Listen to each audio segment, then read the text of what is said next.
All right. Yes, I have officially hit record, so I'm watching. You take as much time as you need, and we'll kick things off.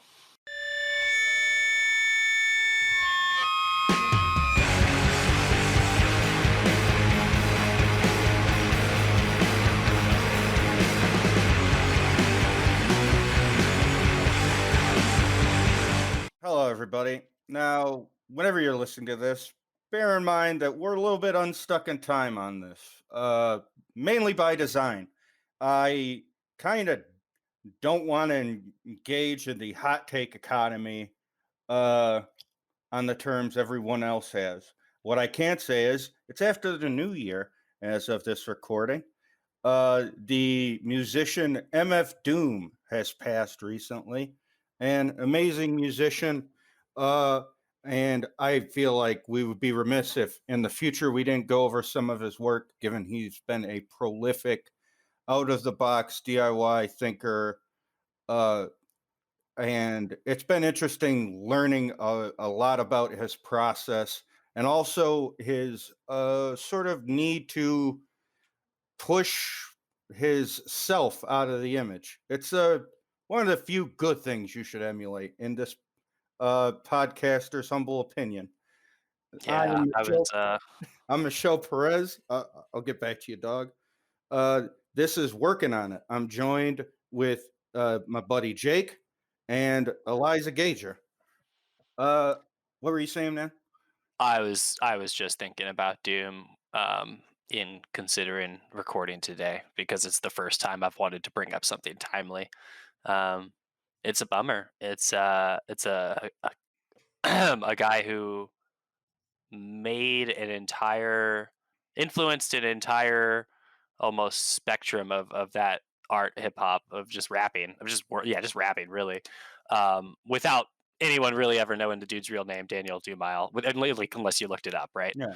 um Wait, but yeah, they don't his make those too much anymore. yeah, even then, you had to sort of know through people that had a functioning knowledge of his work, sort of the story, because he's not really a wiki friendly musician, which is very refreshing now. He's someone that uh, everyone who is into rap or works in the industry in some level or another can appreciate his work as an artist, but also as a producer, which is an art in and of itself, producing a lot of those beats, structures. It, Yeah, someone on Twitter said like lo-fi hip hop beats to study to yeah, own like everything to Doom's production style. yes. In addition to people he worked with like Madlib and J Dilla, etc.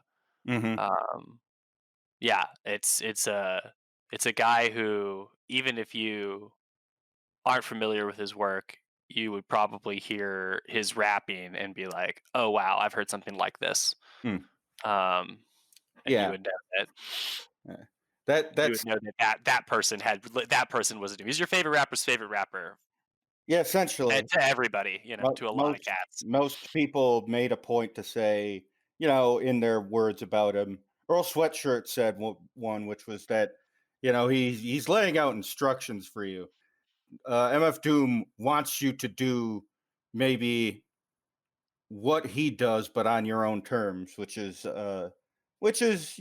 be unique and not have it focus on the work in lieu of the branding, etc. All of those trappings, which is kind of interesting now because we all have to be aware of those trappings.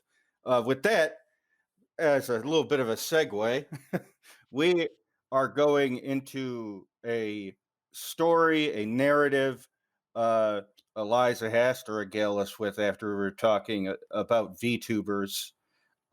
Basically, uh, your modern points of reference, dear listener, may be different from, say, ours collectively, unless you sort of grew up in that suburban to rural strip mall health that kind of makes every place in America specifically have this difference, but also this monoculture sameness. One of the things that peeks out of these cracks is animatronic fucking performance music. Uh, for a lot of people, it's going to be a derivative franchise called Five Nights at Freddy's. Basically, it's this jump scare factory that a lot of YouTubers sort of came up off of. It's made by Scott Cawthon. It adds a touch of the supernatural to these weird Chuck E. Cheese style animatronics, but then to call them Chuck E. Cheese animatronics would sort of be not, it would be sort of hollow because yeah, that's the most mainstream version, but the point of origin is what we're getting at tonight. Uh, Myself, my exposure to this was yeah, Chuck E. Cheese, in particular Capcom bowling at every single location in Michigan for some fucking reason. But it's fine because who knew that Capcom was as good as they are at bowling? Capcom bowling. Capcom bowling. It basically has a big globe on top of ball bearings, much like those golf games. I remember this. Yeah, and Oh, it then Yeah. was you like a get trackball, right? Yeah. it You would, was like, yeah. roll it, and it would spin in its bear yeah, I don't know if I ever Yeah. played it, but I certainly remember seeing it. You would basically kind of wind forward with your hand and then bring it back and then do the Spider-Man flick and you would just decimate all of these pins. Mm. It was a good time. You would get a lot of those tickets. You'd spend it on complete garbage. So that said, we we're kind of we kind of have this mishmash of with Rockafire it was pneumatic. With Chuck E. Cheese, it's more of like an electronic digital series of moving pistons and parts. So That's so correct as far as I know. yeah. So Rockafire looks more natural. So the unnatural quality of Chuck E. Cheese sort of lends itself better to the sort of uncanny valley sense of horror that is basically imbued throughout Five Nights at Freddy's. And of I don't course, know. I mean, hmm, the thing with the Rockafire band is that since it's pneumatic, it was all air and I think at some points fluid pressure. So, one of the Yeah. big things that went wrong with the various bands in franchises is that the air pressure wouldn't be maintained properly by the people who were running the band. So the band would either, only barely move or they would be like flinging their arms and legs around and, breaking through their latex skin and stuff like that. So I guess air pressure is a really big issue with Rockafire, but they look pretty fucking gross and scary as well. yeah, maybe the grossness and the texture of the grossness kind of varies. You know, the way you run it along your finger, but there's still sort of similar outcomes. That said, uh, I don't know. I feel like the electric jerking versus the sort of naturalistic rise and fall in movement looks, I don't know, slightly more realistic. I, Yeah. I mean, I I just Yeah, remember I think Chuck E. Cheese is like stiffer. There's a more limited yes, range of that's what I was movement. gonna It's say. this kind of stuff as It's opposed it's to, literally like doing the robot, like yeah. the you when you think of like hydraulics, I guess. I don't know, it's just wild. They're like looking at their faces on some of the Rockafire bears. The expressions are so cartoony, and whenever I remember being a Chuck E. Cheese's kid, all I remember is like looking at the eyelids on the thing and how like weirdly fake those looked. Mhm. And then I don't know, just not really ever being when I was at Chuck E. Cheese as a child, you had to tear me off of the video games to put me in front of Mhm. the animatronic show. Yeah. I was not there for to watch the robot mice.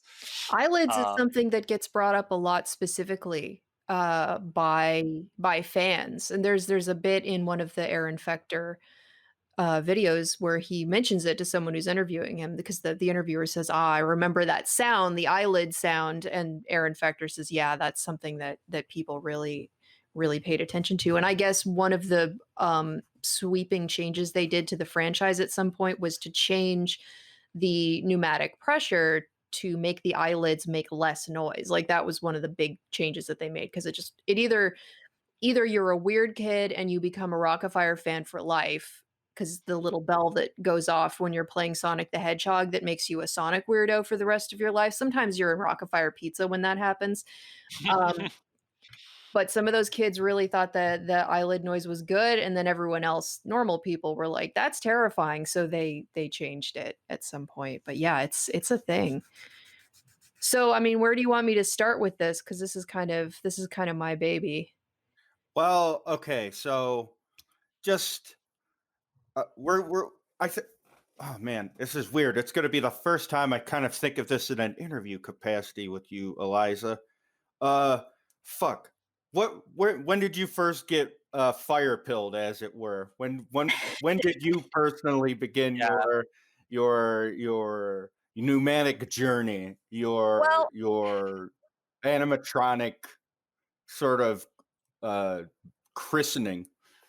I am autistic. I don't know if I need to say this to anybody because it's very obvious, but for the audience listening at home, so autistic. I don't try to introduce you that way because it just sounds like, you know what, here's my Parenthetically, my co-host Eliza, parenthetically, autistic. just wanted you guys to know my friend Eliza, super autistic. Just Huge go for it. jerk, just like got the tism real bad.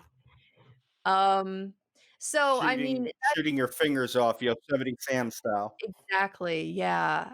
I mean, that's a classic autism thing is, we really get into both inanimate and animate objects. And for me, that has definitely been, I had a really big collection of stuffed animals when I was little. Um, I've always really been into, like, robots and stuff. I changed my name in 5th grade. It was a different contraction of Elizabeth, which is, my legal name, until 5th grade when I decided to change it because I wanted something slightly more grown up, and I named myself after Eliza, the artificial intelligence. So, for me, it goes, like, way back. I Goddamn. was taken to Disney World in Florida when I was 11, and I really didn't like it. It was too hot, it was boring, everything was expensive, I didn't like waiting in line. I But the thing I hated most about it is that it really requires you to sort of buy into the patronization of everyone there. You have to go and be willing to think, "Oh, okay, I'm at the what's it called? The Magic King yeah, I'm at the Magic Kingdom. Everyone's having a good time. We're all gonna pretend that, we can't see the strings." And that drove me fucking crazy even as a kid, and it still drives me crazy now. I hate it.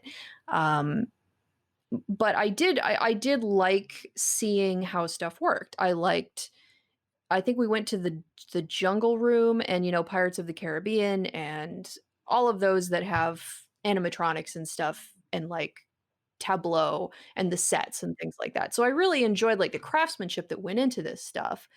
I didn't feel, like, personally attracted or in kinship with these robots, but I did find them very interesting just from a craftsmanship point of view. So, I mean, fast forward many years later, I've always thought robots and practical movie effects and, puppetry and that kind of thing, was really interesting from a mechanical standpoint. But when I heard about Five Nights at Freddy's, I thought, "Oh, that's cool." I really like the idea of the uncanny valley of these animatronic creatures being used as a setting for horror. I actually did ask to go to Chuck E. Cheese at some point when I was a kid for one of my birthdays. I do not know what possessed me, but I hated it. I think I apologized to my mom later. I'm like, I don't know why I wanted to go. Thanks for taking me, but this was horrible, and I apologize Made a for mistake. making you go Wait, there. what age did you say you were? For the birthday party, probably around 10. I can't remember. I think it was between 9 Ah, and 11, so I was actually a little old for it, but again, I don't yeah. I don't really know what possessed me to want to go there, but Oh yeah, no, no, Chuck E. Cheese is over for you if you can even mildly handle abstraction. They exactly. had a lot of Like sick commercials. 6 years old, 7, maybe would be a good age for Chuck E. Cheese, depending on the kid. I was way too old, so I don't know. I don't know why I asked to go. I honestly don't remember, but I hated it. So much later, Five Nights at Freddy's comes out, and I thought, "Oh, that's cool. What a good idea." And I don't really play a lot of horror games myself because my ambient anxiety is already so high that I'm just not any good at them. Um, but I enjoy reading about them and hearing about, the ideas that people come up with and certainly the monster designs. Big fan of monster designs just in the abstract. So doing a lot of research about this, I got into the Tumblr tag at one point and I think I still have the screenshot around somewhere. I should try to find it so we can put it in the show notes. It was somebody getting mad in the Five Nights at Freddy's tag on Tumblr and they were yelling about something called the Rockafire explosion and Oh how it yes. was Oh, completely nice. unfair and totally offensive that Five Nights at Freddy's had burst into the Rockafire explosion. At this point, I had no idea what that was, and there were no pictures. Had burst into the Rockafire fandom and put all of this horrible horror shit on top of what used to be, this person said, was a very wholesome and positive fandom and she didn't appreciate it, blah blah blah.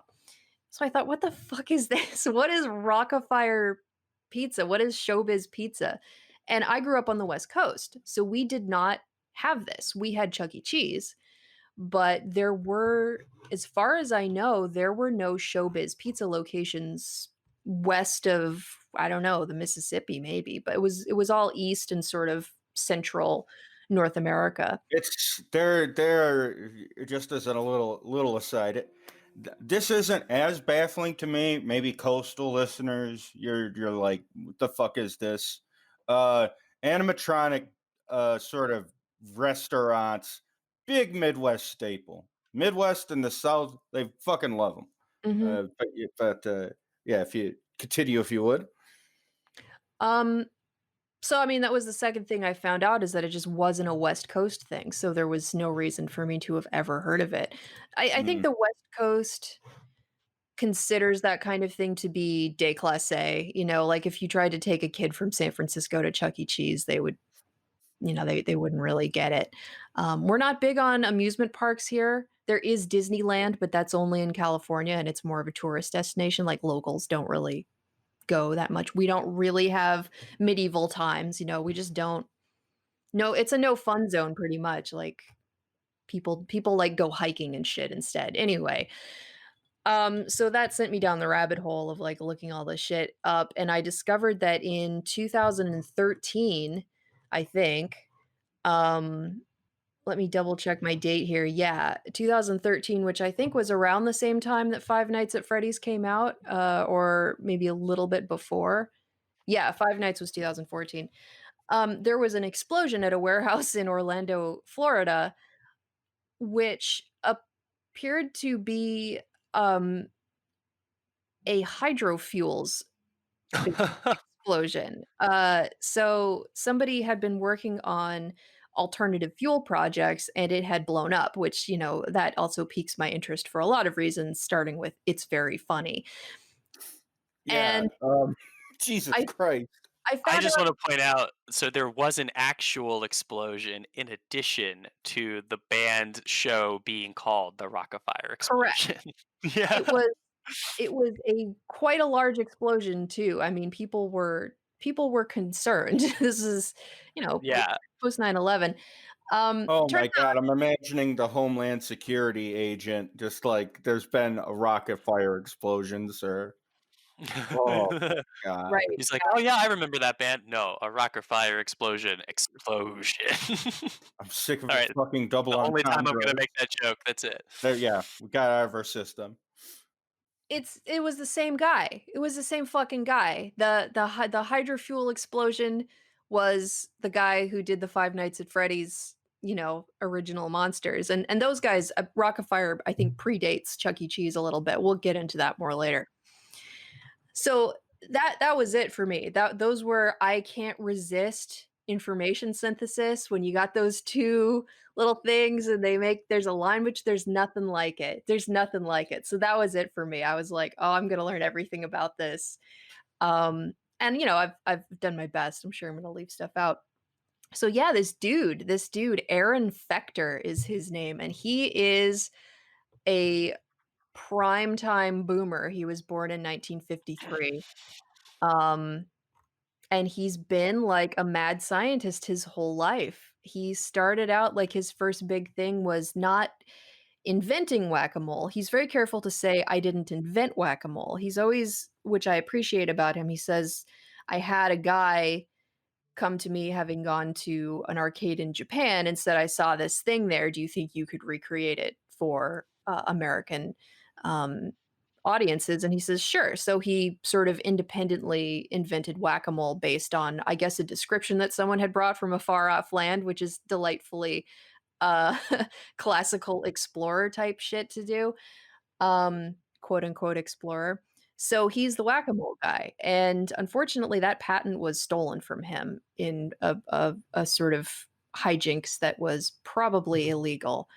They got him to do the one machine, and then they sold that machine to someone else, completely ignoring his intellectual property there. And I think that's probably what made him insane because he has spent the rest of his life just going apeshit trying to defend his intellectual property and has basically resulted in him being a failure for his entire life because he is just obsessed with the idea that someone's going to take one of his ideas or use his ideas for something without giving him credit or paying him for it or whatever. So it Just to ask real quick, and not a gotcha or anything, but like, had he went through any sort of patent process or whatever, as it relates to that, or was he just working off a commission basis? That's I the have thing. no idea because I mean, all we know about this case is what Aaron Fechter has told us, and he's Ah, not exactly a reliable narrator. Um, all right. so I It's don't kind of know. coming together. Technically, you don't need to send a letter to the Copyright Protection Office to be like, "This thing belongs to me." You can patent something, and that's how you prove that you own it, but I will tell, the audience as a professional artist, don't let anybody tell you that you have to go through extra hoops to copyright something. As soon as you create something, it Yeah. is yours. Um, you only used to have to go through hoops like putting it in an envelope and mailing it to yourself is something they used to tell you to copyright stuff. You don't have to do that anymore. The file exists on your computer. It's got a timestamp on it. It's yours. That's a whole other thing. We could do a whole episode on copyright. So this dude, I'm not actually sure what caused him to go after the robot pizza restaurant model, in the first place. I haven't Yeah. really I mean, stumbled upon that info. I think he was already working on, like, trying to do animatronic, um, entertainment, and, like, sell it at trade shows before, and I think wasn't entirely successful, so I think he kinda decided he wanted to strike out on his own, and, again, I'm not super sure, and I'm sure he edits his own Wikipedia page here. Um, I'm not super sure if he or Chuck E. Cheese technically got the first robot pizza restaurant, but, because there was a lot of that kinda thing going around in the '80s. There was Teddy Ruxpin, there was all that stuff. I yeah. immediately think of Walt Disney and the parks that basically he had visited before he had actually gotten into the business of just moving beyond being an animation studio head and saying, "All right, we're going to work all of this Americana and Walt Disney's case, revisionism about Americana into the whole design of the place." But he actually visited a lot of parks and that kind of sort of looked at what had worked and also wanted to create his own identity from it, uh, which is kind of interesting when we think of these because these are like a microcosm of that. Mhm. It is a shoddy derivative of a Well, derivative. so I think that's a good time to bring up here that one of the other driving factors of these types of restaurants is that, at least in the Showbiz Pizza chain, which I'm reading now, so Chuck E. Cheese uh, started before technically, was Mm. bankrupt and acquired by a restaurant named Showbiz Pizza, who then started to unify the two brands, naming everything Chuck E. Cheese. So, despite apparently originally filing for bankruptcy, the brand Chuck E. Cheese was strong enough in the public consciousness that they started to rename them all. But Yes, the you thing I'm you going are to talk about, referring to something called concept unification, which happened yeah, that happened much later. It exactly. it So, was that was the peak of the war between the 2 brands. yeah. Um, And then Nolan Bushnell, the guy who co-founded Atari, was at the helm of some of this Showbiz Pizza stuff in the 70s because his idea for these restaurants was that this is where kids are going to go to play video games. mhm, that And I makes think sense. that, He yeah, well, he also did it that way because basically he had all of this industry information, and the terms of him leaving Atari basically involved him signing a no compete clause saying, "All right, man, you can't work on video games anymore." right. And so, well, I can't work on video games anymore, but you know what? I could probably work a model I'm familiar with and have the contacts and the pre-internet era, your contacts, your Rolodex or whatever, your physical Yeah. information showing your access in your world. Mhm. Uh, you're So gonna have to dance yeah. as hard as you can with that shit. So Yeah. essentially, when teenagers in bars were getting into Pong machines and such, Bushnell was out there going, "Oh, I got to make this easier for the 12-year-olds to get to. I got to make this easier for the 13, 14-year-olds to get to, because that's a whole Yeah. market right there." And that's why I loved Chuck E. Cheese's growing up. Uh, wasn't into the mouse, wasn't even into the tickets. I just wanted to play Mortal Kombat against my friends Yeah. or whatever game they had going on there. I was gonna Uh, say Mortal Kombat. I know. You probably wouldn't have Maybe, found that in maybe, Chuck E. Cheese. maybe, maybe, yeah. Probably a Street Fighter, probably a Virtua Fighter. Virtua Fighter.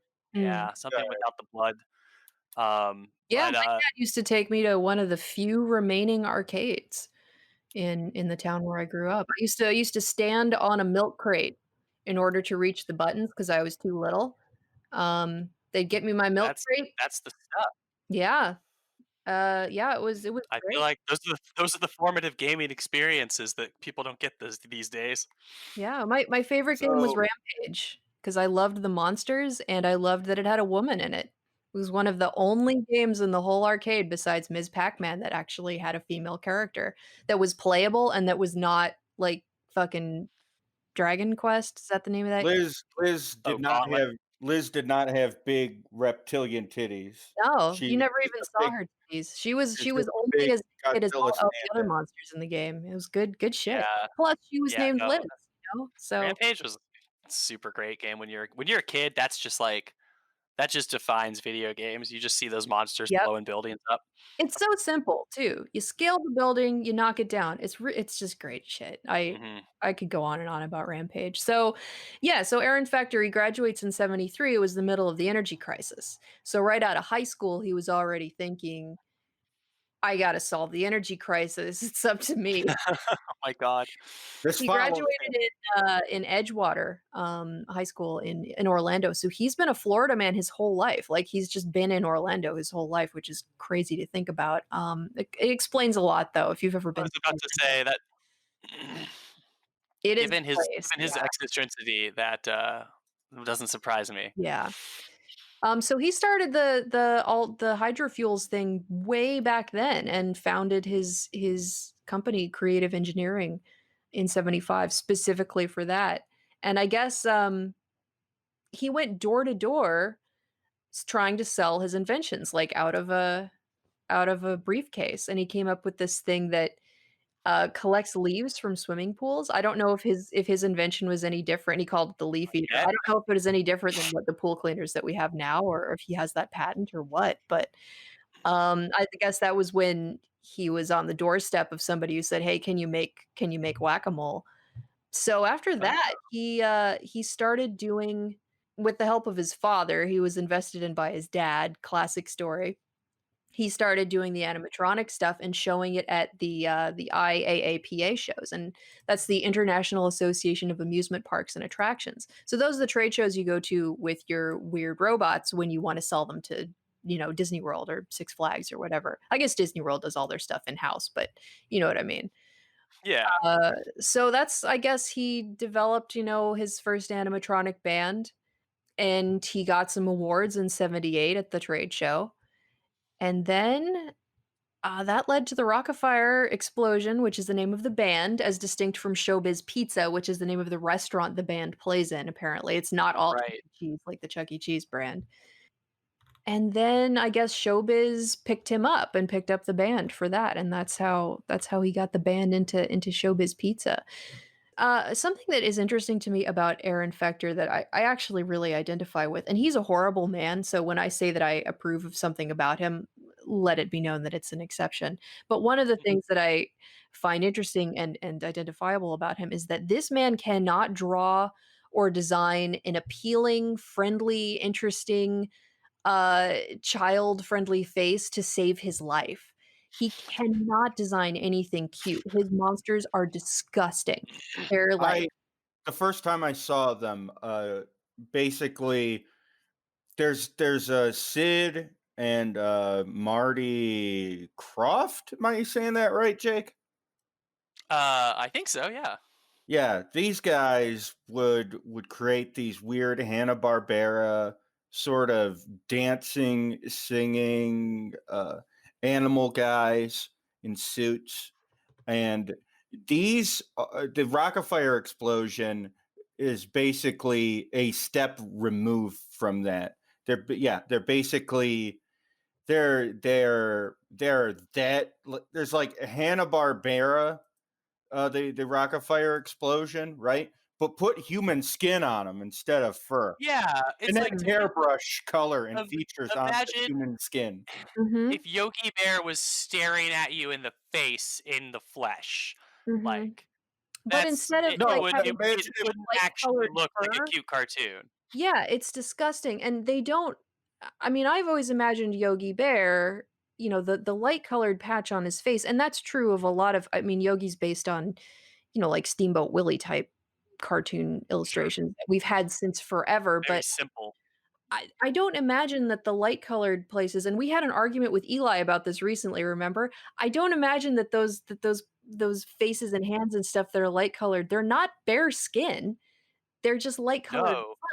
you know? Yes. I'm Yeah, yeah, yeah, I'm yeah. So still all of You the leaning wouldn't imagine Rockefire them to be characters shiny. I'm still yeah, leaning into this, but it looks a great deal of these characters look like anti-Mediterranean guy Essentially racism. It's they awful. do look racist, yeah, they do. essentially they are bears whose faces have been shaved, right? Like, if we Yes, were to look at a normal bear, there would be fur where a yeah, Rockafire bear's face is, as if all someone had look just like gotten in there with a buzzer. yeah, they look like apes. They're all designed so that they look like apes, and orangutans I and mean, gorillas the and ape chimpanzees have the bear faces, but they all look like that. It's horrible. they have And they have a singular ape, and he's the only thing that looks like he's supposed to fucking look. It's yeah, there's like an yeah, actual no. gorilla. Um, but yeah, the bear, Billy Bob Broccoli is ostensibly the leader of the gang. Mm. So Mitzi Mozzarella is the mouse character, and she was originally supposed to be a fox. And Aaron Infector is still bitter about this, as well he should be, I think. But someone during the Showbiz Pizza acquisition said, "No, we should have a mouse in the band to compete with Chuck E. Cheese." Ugh. And that's stupid, and Aaron was right to object, but he just let them do it, I guess, and now it's like one of his great regrets is that he allowed Mitzi Mozzarella to go from being a fox to being a mouse, and she's disgusting, like, Oh, fuck. huge, shiny, greasy red spots on her cheeks and just, like, massive lipstick, and, Oh, yeah. the smile It's is literally split from ear to ear. Oh, It's It's awful. like if you removed the faceplate from that robot, it would be a purge mask. It would Mhm, just be like someone on the street during the purge would be wearing one of those I've things to mhm, been terrify you. in a Discord we inhabit. We've been playing a lot of Payday 2 the heist, and so there's a character select screen, and I'm looking at all of the Rockefeller characters, and they just look like bank robber masks Yeah, there's applied applied to the they have like human proportions is the mhm, other thing I wanted to drive home about Rockefeller. They have these broad human ass shoulders, mhm. and Mitzi has the same tits. lines to the neck. Yeah, Mitzi has Yeah. tits, uh, I think she and has molded nipples too. I would have to look oh at no, the Mitzi chest oh, plate again. Yeah. it, yeah, it's a lot of psychic damage looking at this shit because like I'm trying to imagine the feeling of that as a kid because you're obviously not going to instantly think what the fuck is a child, but like, all I mean, right, I these feel are like going to be cool animal friends. So I'm these thinking, are those types of things are absolute like those just seem like absolute litmus tests for kids. It's like, is the kid gonna like the giant robots or is the kid gonna start crying right now? There's like It not is definitely in the realm of show this to a child to make the child burst into tears. Like, I yeah. mean, if you watch and there's a Rockefeller documentary which came out in 2008. It's great. I highly recommend it. But they only interview the weird kids who like really latched onto this. And one guy says Mitzi is really sexy, and Oh I boy. mean, it's this whole thing. And with the old Mitzi, puppets, if you look at some of the ones where the latex has just completely fallen down, and there are some existing, um, Rockefeller bands, her tits have fallen down to her waist because all of the skin parts are made out of rubber latex, and it Oh no. falls apart and melts in the same way uh, that human skin does over time. It's uh, horrible, really it's not great. horrible. Oh God. Oh, So, I mean, and this was I was despite the autism, or I don't know, maybe because of it, I don't know. I showed up to Chuck E. Cheese and took one look at this stuff and went, "Oh, fuck no, this is awful." And there's an additional layer of resentment, I think, from children who are too aware of their surroundings, that adults thought that I was going to like this. That's Yes. insulting. That Mhm. that makes me feel like shit, that they think I'm dumb enough to fall for this stuff, or that my taste is so bad that I wouldn't notice that it's horrible. So, e I think that's one of the reasons I'm fascinated with this, is this aesthetic disconnect between children and adults, which is obvious in a lot of properties for children. Uh, it's just or or the complete yeah. opposite now, where it is meant for children, but also like air quote I maybe the creators don't intend it, but like the way it's marketed, certain cartoons definitely uh market towards a late teen to like adult audience in their mid to early 20s now, most definitely. uh Mhm, which is weird because yeah, as I grew up, uh my exposure to stuff was basically the Reagan era uh reruns that had been put into syndication because we didn't have cable or whatever. And you would see like, yeah, GI Joe, this or that, and it's like the idea of what kids will think is cool. And then years later, if you didn't grow up in that immediate climate, it might suck to you. Seeing old mhm. Transformers episodes, old GI Joe episodes, like I really like Care Bears as a child, even though you watch it as an adult now, and it's like let's commodify emotion. That's a good idea, right? But yeah, as a kid, I'm like goo goo gaga. I like this shit more than guns, and They're good. They're cool colors, those bears. yeah, and then some years later, I'm gay and I suck dick, and or is there a connection? But the thing is, the idea, all of this throwing ideas at a wall. Aaron Fechter uh, seems kind of a unique personality in the ways I've been kind of reading about him. The Rockefeller actual explosion, for example, is a byproduct. of his long brewing need to be he on one hand, right wing guy, probably not out of step with most stuff. Probably like a right to center right guy. He's I a big don't chud. know what's in front. He is a big He's a old chud. he's a Yeah, big chud. Oh, he is. oh, Yeah, he did a Rockafire, one of the band members, I can't he's the little goblin who lives in the trash can. He did a mhm. song about, uh, shit, who was that celebrity chef who said the N word and got canceled? Paula Deen. Oh, Paula Paula Deen, Deen. yeah. yeah. Oh, Throw some butter Okay. on it. Chef Well, Loosely, he yeah. wrote a song with the actual N-word in it, about, like, cancel culture or something. So he is 100% Oh, chud. he's one of those guys, He's yeah. yeah, Oh, yeah. all right. Well, I recant my previous statement, I guess. But I He mean, sucks, for the yeah. but well, all right. As Why soon as this Aaron episode Fechter is comes out, he's gonna threaten to sue us. Like, if he hears about this, he will threaten to sue. all right. Just So, FYI. all right, stepping out of maybe not because I'm not trying to dig in or anything, but I would say, as a creative person, even people you incredibly disagree with, you can look at a lot of their stuff and look at the act of creation. So people that I've been influenced by that in the current era probably not going to be looked upon great. Alejandro Jodorowsky, a big influence on me. Sorry, uh, I'm not I'm not his fucking biographer. I'm not his uncle. I can't tell him what to do and what not to do. Warren Ellis. These are Woo! facts. Woo! Yeah, Jesus yeah. Christ. I literally, Uh, yeah, yeah, I'm fucking At this fan too. point, I don't think I there are any comic sincerely dudes that are not terrible. There's just no Yeah. just kill the yeah, just tear them all down, dude, all of them. hold on. I like you and But me know him from Twitter. He's a really good artist. Jake, fucking who? What, Mexican fella, Ramon Villalobos? Yeah, but Ramon he's a younger dude. Villalobos. Ramon He's not an Villalobos. older dude. He's like our All age-ish. right, but Yeah, yeah, like Ramon. I don't I yeah, very great but I'll he's give like an indie comics artist. He's I'll not give like a guy the with I'll clout. give He's not not clout haver. listen, this may be my own biases speaking here, but I'm gonna trust the Mexican people first.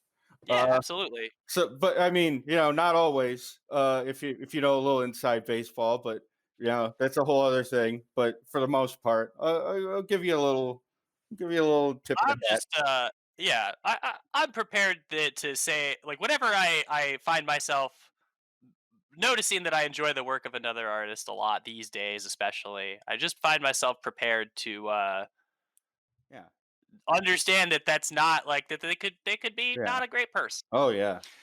I listen to a lot of Quick, uh, heavy metal music. This is an issue that goes on in that realm. you a You like Bergen fan? You a yeah, Bergen no, that's the fan? thing. If you like anything Oh to the left of heavy like actually heavy metal, so like yeah, if you like black metal, but you're just gonna find some art that a lot of people will recommend to you, and then you'll find out that the people that made that art were like white supremacists or killed someone or something like that. I mean, all I could say is if the people are doing the bad things, don't do the bad things. Yeah, You don't do the bad things. don't, But It's very simple. don't, yeah, don't do the bad. If you can like transmit. I think I would not be the same person I am if I'd never read transmit. But like, yeah, don't No, do no. bad stuff. Be nice. Yeah. absolutely.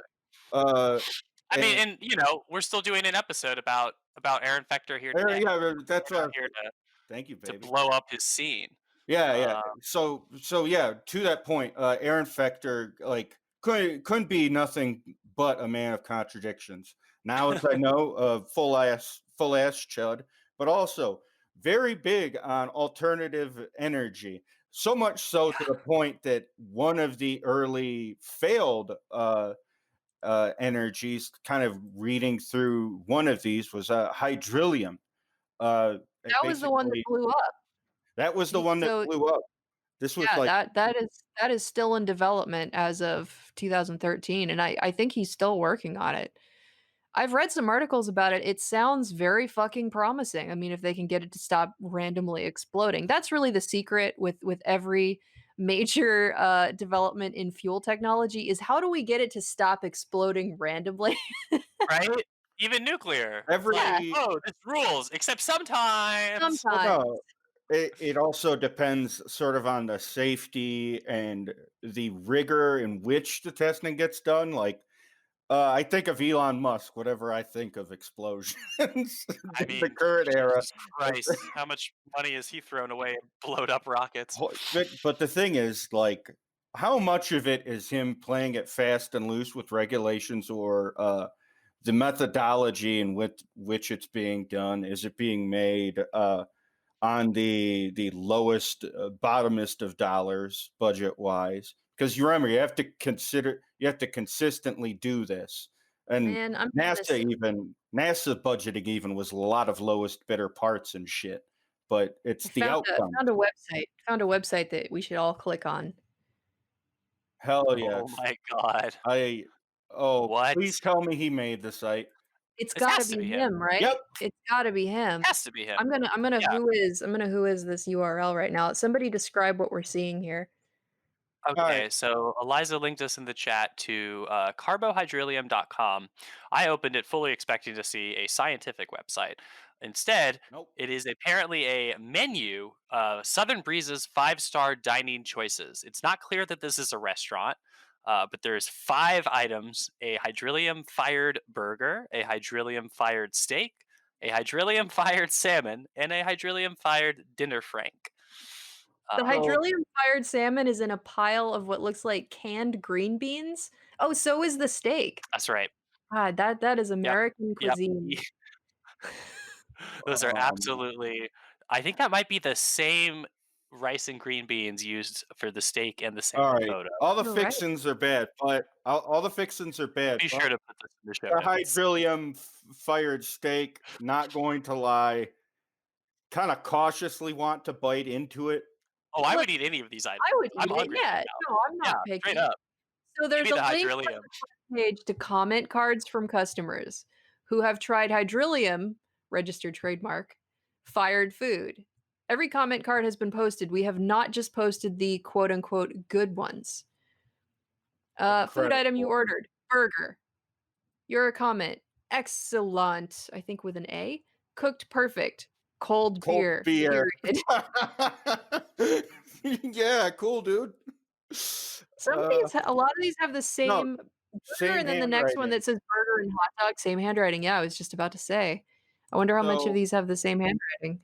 so the thing I is, wanna go to this restaurant. so he's an owner in Hydrilium, yes? He's a co-owner. He and another guy do carbohydrilium. And I don't know if hydrilium is the same thing as carbohydrilium. Uh, admitted to my shame, I did not deep dive into the hydrilium project I'm on not gonna Wikipedia. lie. I'm not gonna lie. I will not make legally binding statements. I would say some speculation. It seems as though this site, I would speculate, is sort of being maintained by someone who is trying to maintain this aura or perception around it that I believe is just the creator of the site, whoever it may be, just trying to sell you on how good this is without having a functioning knowledge of how It's to. literally taste the meat, not the heat. That's what we got here. It is, it is, it is. This is a very propane energy, This is the But just like the approach. future propane, yeah. So just like it's William Richardson. Wikipedia says, Fechter has been developing the alternative fuel system derived from water and graphite in partnership with a paid mentor, William Richardson. What is a What paid mentor? which way is that money going? From him or to him? Well, I don't Huh, know. yeah. That's a good question. And also, where's Aaron Fechter getting all his money now? Like, as I said, this Wikipedia page looks like something he edited himself. I'm it fairly sounds certain. like a sugar I have daddy slash baby situation, but in this case, the baby is paying you. I But do have a feeling Yeah, that he is, he has a hand in his Wikipedia pages. Yeah, There's just a little some bit. very specific mentions of Rockafire type stuff that I can't imagine the average person would just include in a Wikipedia article. I mean, No. I have this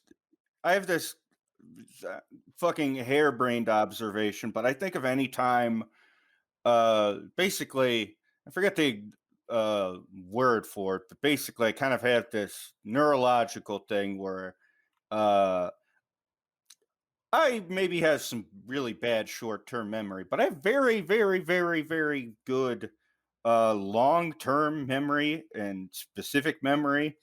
I remember having this for many years, even when I was a child. And one of the worst things that would bother me was offering an answer to the class, it being attributed to someone else, and then me stewing in that, knowing that it wasn't me being pathological, wasn't me being, you know, spiteful. It was just I just want my fucking credit.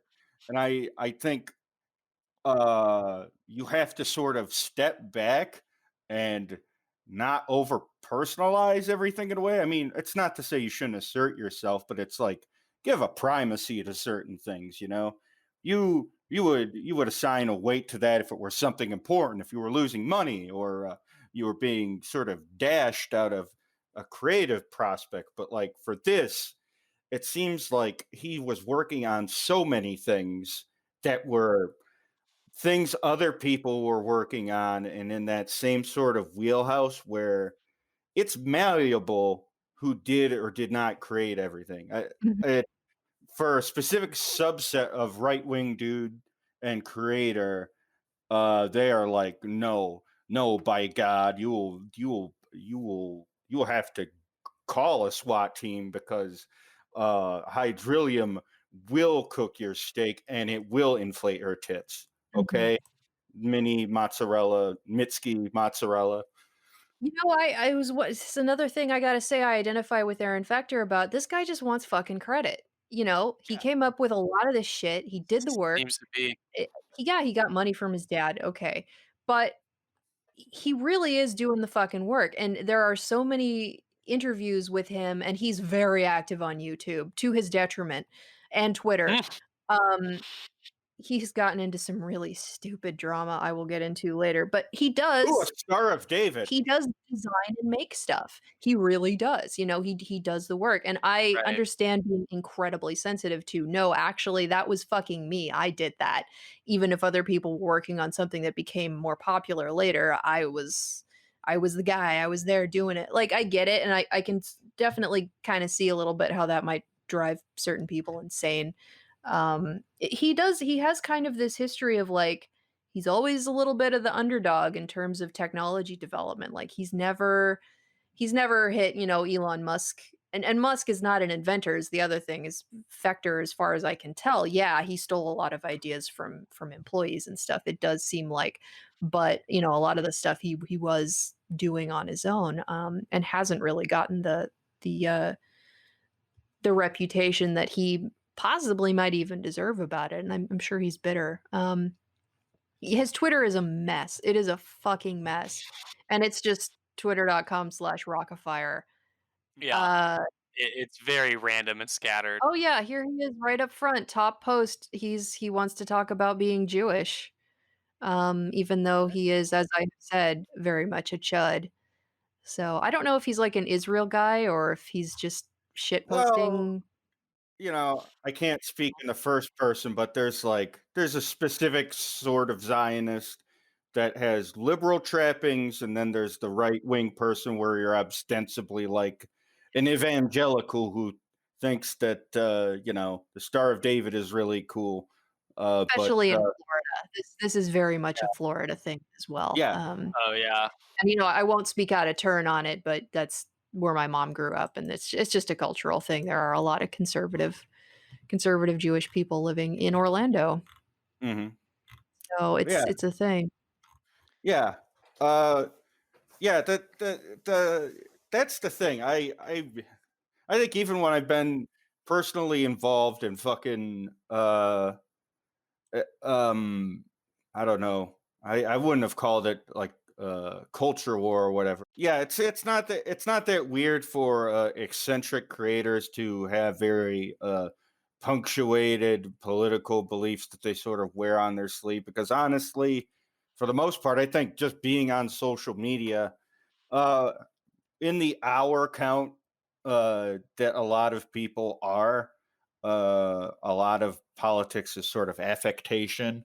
And also, all right, I know how engagement works. I'm going to try to weave that into it. And maybe this can make what I am doing relevant in some way or another. When it's like, no, man, if you're constantly moving on the same current, then you're just a part of the current. You can't control it. A lot of people in culture war crap had a big sort of terror with the various gate movements or whatever. But the thing is, every era has that. Prior to like a lot of right wing people in comic books or whatever, when people thinking of it as this massive problem, you had these guys doing independent comics where they thought of this one radio host slash Fox News television personality, and they would basically have a rendition of him as like Solid Snake from Metal Gear Solid, and also that like Drudge from the Drudge Report was fucking assassinated, and this was like a big pivotal scene in it. People people kind of reduce almost everything to this weird sort of fandom where they want you to be wrapped up in this idea that a purchasing decision will then mean you've won, you've beaten the people. And the fucking weird thing about Rockafire is like you're not really gonna really make that work on those terms. When I saw Rockafire in the modern era, it was with CeeLo Green and that performance of "Fuck You" with the robot guys. Mhm. Oh, I'm They're sure he got paid pretty well for that. Yeah, Mm, mm. they're like just give me your cheeriest, uh, horniest looking uh, human skin bear people that you can, Mr. Rockafire. And boom, there it is. Good lord. There's a very funny part just to give the audience a picture of, of his Twitter. There's a 2013 tweet where he says, "I've been asked to bring the Rockafire to be put into a real movie with real stars and a very famous director." And then there's a 2018 follow up that says, "Why am I just seeing this? Did you lose my phone number? Was this the Ryan Gosling project?" And then he Wait, responds later, "Oh, wait a minute. I tweeted this myself. Twitter is hard. Why did this come up? I think I'll go back to not checking Twitter more than once a year." oh my god. Oh my god. So I it's just you're literally looking at an old dude responding to his 5-year-old tweets. That Uh, rules. I I see think that was in reference my dad does it every year on Facebook. Oh, and I think the movie he's referencing is the only thing that's on the Wikipedia is that the robots showed up in the Key and Peele kind of flop Keanu, which yeah. was like just before Get Out came out, almost in the same year I want to say. Mhm. Um, it was a movie that Keegan Michael Key and Jordan Peele made together, and it's very much included on the Aaron Fechter and I think the Rockafire page as well on Wikipedia that they showed up in this movie. And it's such a minor detail for what I can only imagine is like a background shot of some sort in the film It that is. Yeah. Yeah. you got to know it's him putting this on the Wikipedia page. Cause why? Cause he's got that's the credit where credit's due right there. Those are his robots. They're in that movie. Yeah. It's he uses it's the moose. He points out in one of the interviews, he points specifically to a moose head that used to be animatronic, like a taxidermied moose head on a wall that used to be animatronic, kind of like Billy Bass or whatever. Um, but over the years, because the nose of the moose is so heavy, the latex has melted. And so now it's uh, this like really long, stretchy, just horrifying looking moose head. And he points, I it's guess it gonna was look like a a. background shot. Hmm, it's So like a yeah, Dark Crystal character or something. Oh, it is now. I mean, that's the uh, thing. That's what I was saying. Why I identify with him about his inability to design anything even vaguely appealing, even when it's not 30 years old and melted. Because I can't do it either. I can't draw cute characters, and I look at people who have their entire career built on, drawing something, very beautiful and cute and sort of neotenous and like anime girls or whatever it is that they do. And I don't know how people do that. So I completely identify with Aaron in that respect. But what I did not do is base my entire career on appealing to to children using cute cartoon characters because I can't fucking do it. And I think that's really the difference between, a normal artist and the Aaron Fechter type, the sort of unhinged mad genius kind of guy who's like really bitter from his career, is that this dude does not know what his strengths are. He's too narcissistic maybe. Like he can't look at his work and say, that's horrible. Children are afraid of that. He just kind of keeps trying to sell it to them. He also doesn't seem to understand what the appeal is of Five Nights at Freddy's. Like at no point in any of the interviews with him do I ever see him say, and maybe he does at some point, he never says, "Oh, I completely understand why people would be afraid of these animatronics. Yeah, they scare the shit out of me." He never says that. So it's like he doesn't have that part of his brain, that Polar Express rejection part of the brain where you can look at something like that and be like, ugh. He just knows that Five Nights at Freddy's is very popular with children and therefore could result in profit for him. It's Right. it's very interesting you say that because for some people, sort of self-awareness can work against you in the Mm, sense that like uh when some artists say that it is simply actions I'm doing that I don't commit a lot of thought to, and I don't do this to be profitable. Very few people are saying that, and it's like actually true. The few people who can say that are the people that basically are operating a great deal of their career off of the sunk cost fallacy, like they're going to get a yield or something. But the thing is, the animating factor for those people is much different than, say, someone who tries to cultivate themselves uh, and kind of work based on call and response stuff. It's it's kind of that fine line a lot of people try to define what is and is not hack, because hack a lot of people sort of define as sort of writing based or creating, I should say, based on audience expectation. But I mean, the longer you're committed to anything, your idea of Right. audience expectation, it has to factor into it at some point or another because you've defined your voice on your terms and you have to see what they respond to. So you have to have this idea of yourself. So you have to be aware of things like novelty. I think Aaron Fechter doesn't get what novelty is, but he could kind of quantify what he does as entertaining, but also moving other things he does forward. When they when the Rockefeller explosion, the action, and not the band, happened. Yeah. the incident. I'm, I'm gonna do that dance every time. I'm sorry, but I think it's so great. He's gonna threaten to sue us. it I'm looking forward to he it. his life was a Cohen brothers series of circumstances Yes. where his twin loves of unnatural looking human skin animals and alternative fuel towards a better shared end for mankind coalesced, and he made one of the biggest post 9/11 explosions that was not as a result of like malfeasance or poorly handled Right. licenses in Accidental Texas. explosions. It's Like, amazing that no one whew, died. I mean, the the yeah, Oh, the yeah. sheer power of that Wild. explosion, um, I gotta look up some pictures of it now because I remember it being quite bad.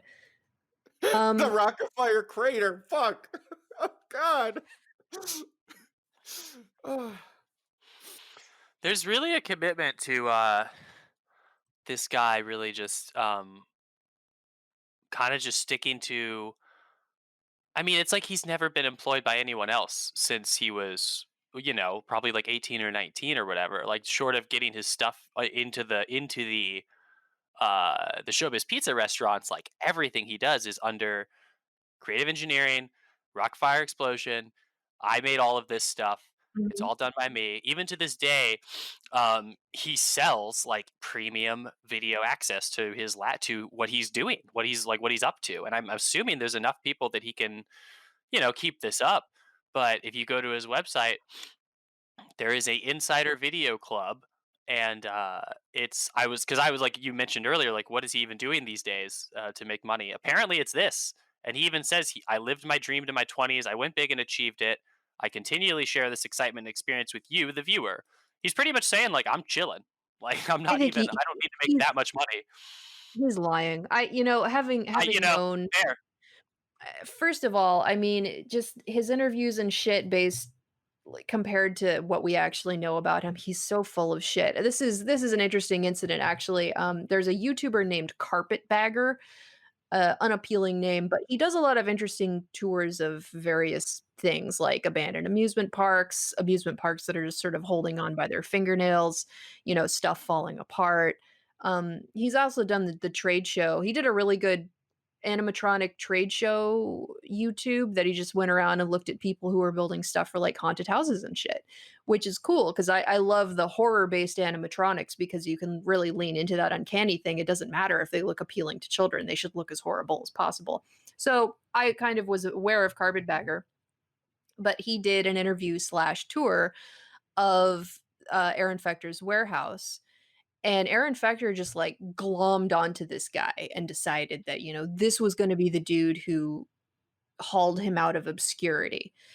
Um, and it might be like a new might even be like a favorite person kind of thing going on in the mental health sense of the term. But he paired up with Carpetbagger a little bit after the interview slash tour and made little like claw machine sized stuffed characters out of him, just little plushies. So I don't want a plushie of a short bald guy who wears a pork pie hat. Like that's not I'm not interested in that, but I don't know, maybe there's a market. And Aaron Fechter then went on to charge $111 each for these little things. And again, I have to emphasize they are about the size of an apple. It is the kind of just garbage shit that you would get for tickets at Chuck E. Cheese or get out of a claw machine or whatever. $111. And so, of course, everybody on YouTube, where he posts a lot and where Carpetbagger has his audience, was like, sure, man, I'll have a shitty little toy. That's fine. I like that kind of stuff. I like Carpetbagger, but $100? Are you crazy? And of course, Aaron like tripled down on this. Um, and of course, because they can detect easily that there is blood in the water, a bunch of people started to really get on his case about it because he turned into a new lolcow, and he started to get into like individual beefs with teenagers who were on the Carpetbagger Discord, Oh but who no. were also Oh God. Rockafire fandom participants, like 16-year-olds who had grown up with Five Nights at Freddy's and who used to be really big fans of Aaron, and then he got weird with them. I don't know if there's any pedo stuff going on, but I would not be surprised. I certainly haven't seen anything like that, but he is definitely the type. And in fact, in the Rockafire documentary, he is shown to either have married or be in a domestic partnership with a former Rockafire fan who is like 20 years his junior at least. Oh Um, well, there's yeah. that. Cool. So it's that kind of thing. But this little plush Carpetbagger doll situation, there's like a bunch of YouTubes now about it from various people who are mad and like posting receipts, and they all have 2,000 views or whatever. So it was a very small, very focused drama about this bullshit. And one of the things that Aaron did after this had been going on for a few weeks was to post that, well, I sold out of all of my Carpetbagger plushes, but lucky you, I've reordered them and I've lowered the price. So now I'm only charging $100 for them. but he was doing things like, I have to personally vet you if you're going to buy one of these because a couple YouTubers raised the money, bought them, and then made silly videos of like the dolls humping each other or whatever. And Aaron just flipped out. Like he went ape shit. So his response to this was to set up a personal vetting system for anybody who wanted to buy one of these $100 claw machine dolls. And like you Oh have my to god. exchange email with him and convince him that you're legit or he won't sell you one. That's Like, So he's incredible. clearly is he a lying about libertarian? all Is sorts he a of shit, libertarian? I have to know. probably, like, I Well, I don't want to give someone the scarlet L if I don't know, but oh, I fucking think he's got enough else to go around. oh man, good God. See what Yeah. happens when I type in Aaron Fechter libertarian.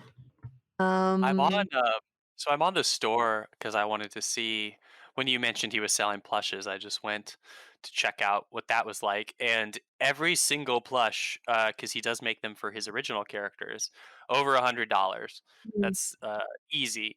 The cheapest, 125 for Billy Bob, the most iconic of the bears, he but thinks that that's a reasonable I manufacturing price, I think, or maybe his connections he for must be manufacturing making them just suck. himself? Like, I can't even unless he is literally sewing them by hand, Yeah. one by one, I can't even imagine where he's getting that price from. But they're 16-inch plushes, but that's wild. He's Uh, one of these guys who's, But what, 70 now, and he's still dyeing his hair brown, so, I mean yeah, you can also I wanna say you can buy eyeballs. You can buy Rockafire Explosion character no, eyeballs. oh, yeah, no, I've no. They're $165, which is a steep price. God, That's the thing. I just think I think he's weighing out the process of someone that is hyper fixated on this versus regular yearly sales, and he probably makes the passive decision in his mind, like, okay, if I do Oh, this, sure. if I do this at 100 or whatever, it's going to be more money than if I just kept it at like the actual reasonable price of like ten He dollars knows the top. same people are gonna buy them no matter what, probably. So yeah, he'd then do that.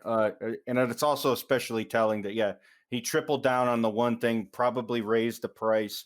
And then when he lowered his price, it was at the price he fucking started at.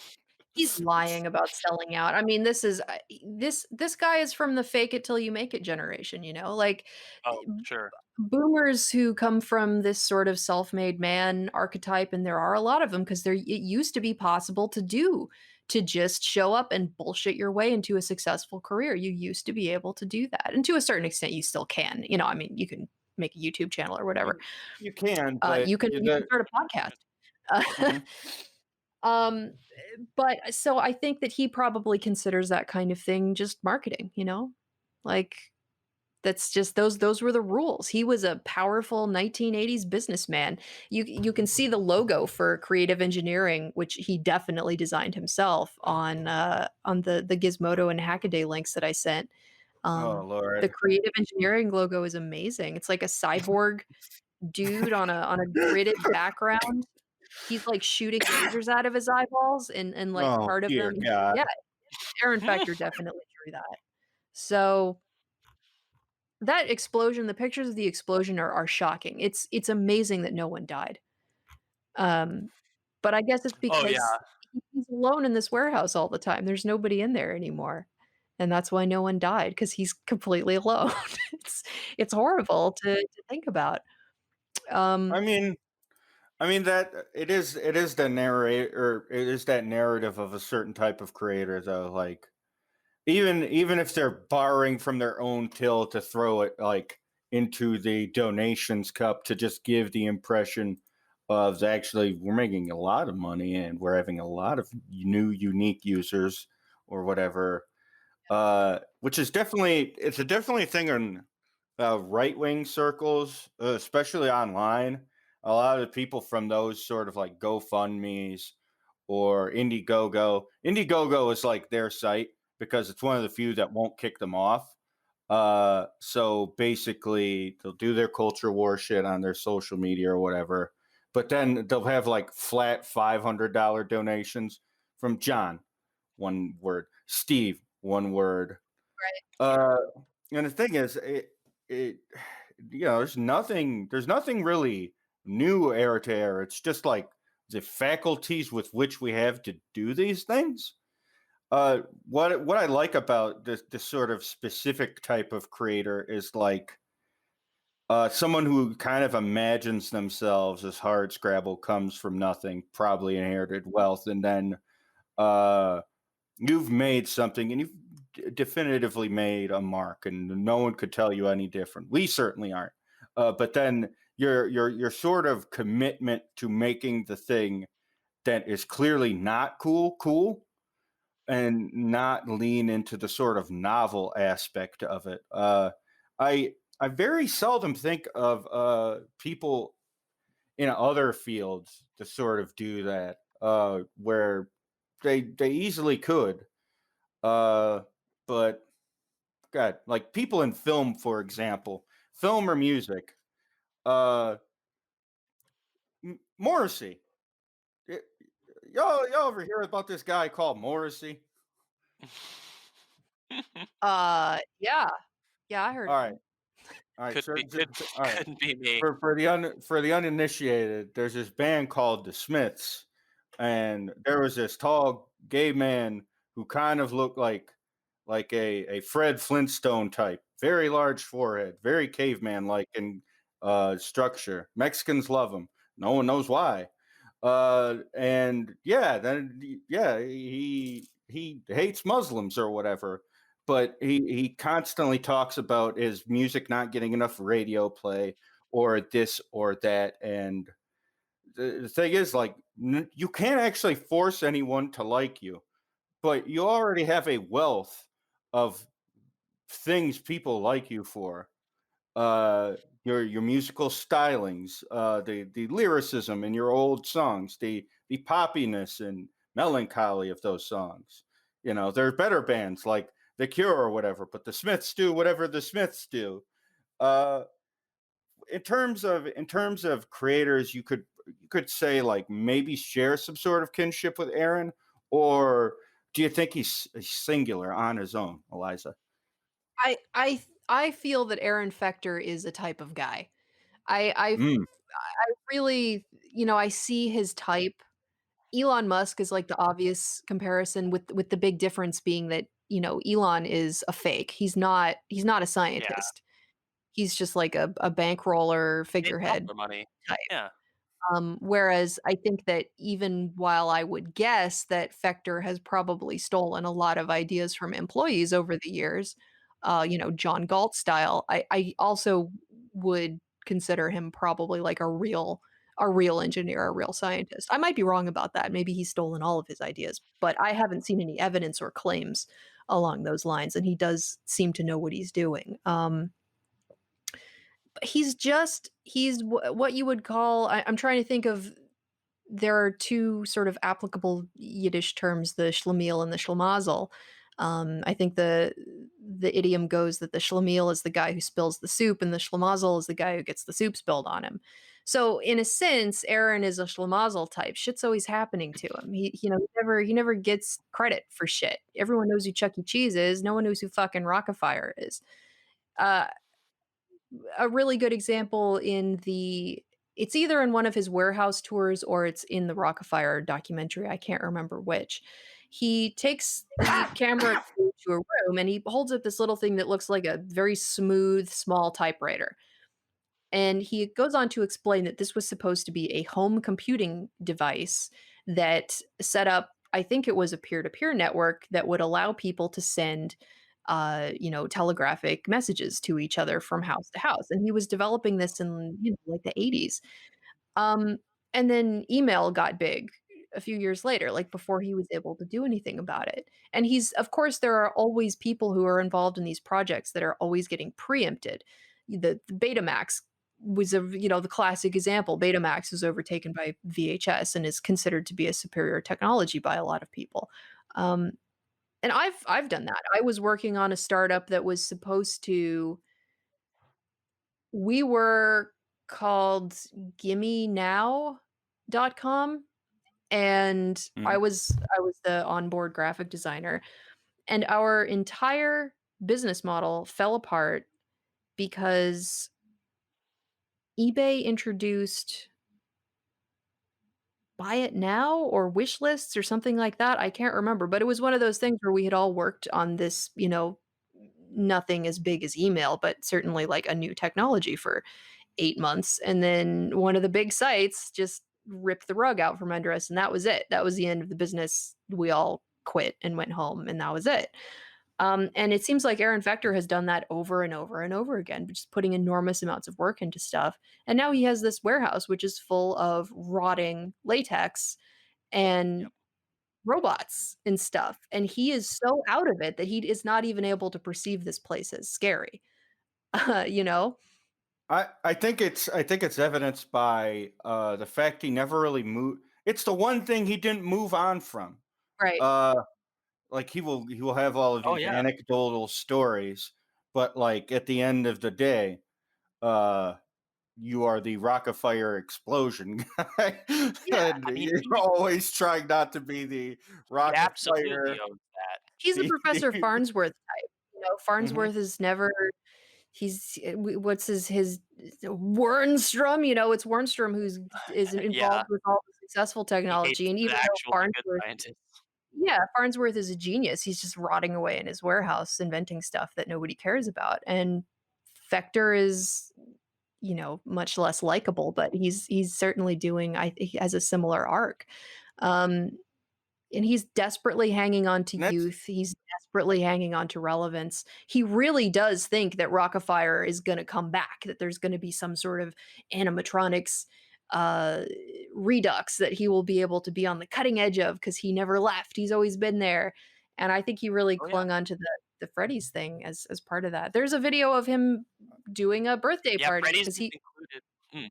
he rents his warehouse for tours and birthday parties, and he has a functional Rockefeller explosion, and he's trying to give an educational tour to these 8-year-olds who only care about Five Nights at Freddy's, and to Aaron's credit, he's doing his best, but the parents are just doing fuck all, and you really have to, like, coach kids to pay attention to, museum presentations and stuff, or they're not gonna get it, and they're gonna get bored, and the parents aren't cooperating at all, so Aaron is doing his best, like, he's really trying to say, "Hey kids, what's this called?" "That's an endoskeleton." "Well, who came up with that term?" "Scott Cawthon." "Oh, he said he came up with it, did he?" But he doesn't, like, actually elaborate on it the way that you should if you're leading a tour for kids and the parents don't, they don't participate in it. So it is a failure, I think, in terms of, like, child education, but it's an interesting watch because you can see his disconnect between trying to talk to these 8-year-olds about something that really interests them, Five Nights at Freddy's, and just completely losing his audience because he does not have the empathy to know what it is about the thing that he's talking about appeals to people.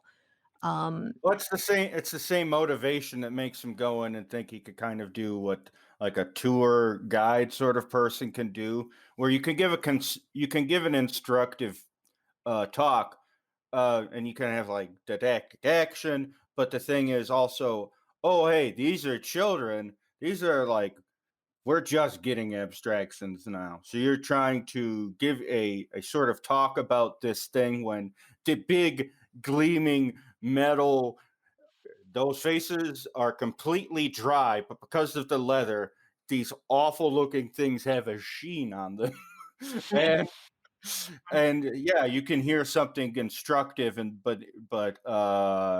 you that's a child. They're just going to get their eyes glued to the nearest iconography. I don't think it's bad necessarily to take kids to like museums. God, no, not at all. one of my favorite experiences as a young kid was going to like the DIA. The DIA, uh, one of my favorite murals ever is in there. It's so good. But fucking DIA, so many great and interesting paintings, a lot of interesting exhibits whenever they'll be like having rotating exhibits, but not to fully biden out here. But the thing is, with that lack of empathy, as you say, it's Mhm. also sort of what keeps him an engineering guy and thinks about what's new. about that. But what's removed from it is he has to be he has to be everything, and so he is a singular figure. He doesn't Mhm. incorporate others and connection and sort of cooperation to have someone like fill in what you quite literally cannot do because you don't have that set of eyes. He does Mhm. not have a set of eyes that tells him I should move in a direction and do something either new or reboot this thing Mhm. to try to have it appeal to the trends of the now. But it's also sort of that bit of genius that is going to make him fucking sink with this ship, and as he's going down, like he's going to look less like him and more like one of them. He will have the sheen. He will have the rosy airbrushed cheeks. His He final does, he Uh, form does will be a that. member of the band. he will look like the fucking Rockefeller ape. He hasn't gotten to the Mickey Rooney stage, but he's getting a little, aging in Florida look. mm, I always think about, one of the only nice things that I got out of the Gifted Kid program is, they used to take us to the Seattle Opera, and they would mm, take us during dress rehearsal because it doesn't matter if you screw up if the audience is a bunch of kids, right? They're not gonna know any better. So they got this gang of kids who want to go to the opera, which is a nice self-selecting audience, right? Like if a 13-year-old wants to go to the opera, that's good. That's a good audience. But the best thing about it was that before the opera, they would shuffle us all into this little room that had a piano in it, and this guy would come out, and I think his name was Perry. But he worked for the Seattle Opera either as a volunteer or he was just like their resident intellectual. And he would sit down at the piano and he would play a riff from what's opera doc? Or he would play from Rabbit of Seville, and he'd say, "Okay, so oh who yeah. likes Looney Tunes? Who recognizes this?" Yeah, And we'd go, me, I love that cartoon." And he'd go, "Okay, well, that's the opera we're gonna see today." And then on the piano the whole time, like fucking Victor Borga over here, Tom Lear, he would do this lecture with us, and it was not a fully one-way lecture, it would be a back and forth conversation contextualizing what we were about to see. It was some of the most brilliant pedagogy I've ever seen or been subject to because he knew exactly what children like about cartoons and the cartoons that we had seen, and we all liked Bugs Bunny and thought, Elmer Fudd was funny. And then he would say the reason why that cartoon was made was because of this opera. Here are the riffs from the opera. Here's what these, songs mean in their context. And also, like a Wikipedia plot synopsis, here's what's going to happen in the opera. Because if you go into an opera that was written in the 1700s without knowing that in advance, you're going to be fucking lost. Um, so that was amazing, and that's like the best way to talk to kids, and that's what Aaron Fechter should be doing, but I don't think he's capable of contextualizing this stuff. I think he's trying, but I don't think he has the kind of empathy that it takes to really know what your audience needs. Yeah, yeah, for me, I think it's as part of even doing this is I don't know. I've kind of been philosophically going over the current moment of the world and also not wanting to be dragged down into it anymore because I want to have a sense of memory that goes beyond a week or 3 days into the future where Mhm. there's all of this stuff I have to be pissed off about on X amount of terms. And I need to reassert that. And I think part of it was, what matters to me, what sort of I value is sort of that those aha moments where yeah, you're being taught something and there's an instructive quality to it that will inform you personally, but it will also have this, and not always, I want to stress, the sort of mutations effect, where it will then spur you to think, I've collected all of these sensibilities and all of these things I love particularly. Of what can I say with my voice to get it out there? And I think it's definitely one of the things about Aaron Fechter. Like, it shouldn't be thought of as a cautionary tale. He is the only guy that could have turned out the fucking way he did. yeah. And that's the amazing part of creation, and not lionizing or mythologizing creators, but these sort of stories of people with singular vision is that, yeah, uh, they have a set of fucking tunnel vision, but what they see in that tunnel is going to be vastly different than what you or I see. I think of this particularly now. Uh, Shit, since Doom died or whatever, and he was about kind of letting the self take a back seat to the work. This guy is what happens if that's the only way you see it, and you are constantly stuck on one piece of work. But but what's also incredible is what it happens if you extrapolate that over decades. Right. That part is the thing you do for 20 to 30 years, long after you've made the thing you've made, which is incredible. Because at some point or another, yeah, everything will coalesce. Your you will have a Rockafire explosion that I mean, emits it's a blast wave, and it's on the banner of his site. 40 plus years of history, still creating. Like he Yeah, really is. He's really out there building these animatronics every day. Presumably, you he's can buy doing a something. kit from him about it, which is Yeah, wild. the Like, animatronics kit is look at this. cool. How Yeah, it much is looks that kit? How much does it like a cost? grand. It's chunky. well, It's it's a very great. yeah. No, nope. I mean, I'm it not comes saying with it's like not worth very it, just professional looking hardware. Yeah.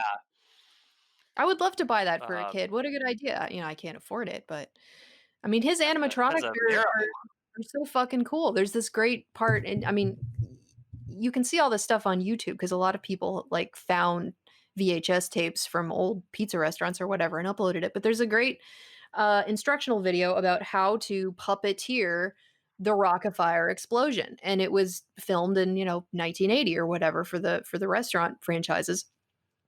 And I love the details on the Billy Bob Bear, animatronics, and the thing that I always remember most about it is that it has 2 hand plates on the dashboard to control this bear, and each hand plate has 5 buttons on it for each finger and oh thumbs, wow. and then the plate itself is a disc that you tilt, on X and Y axes and maybe even more than the X and Y axes, maybe, in between those 2, to control up, down, left, right, and moving arms and stuff of the bear. So I think right hand controls his head and moves his head around, and then the Mhm. buttons do different things to trigger macros or to like move the mouth or blink the eyes and stuff.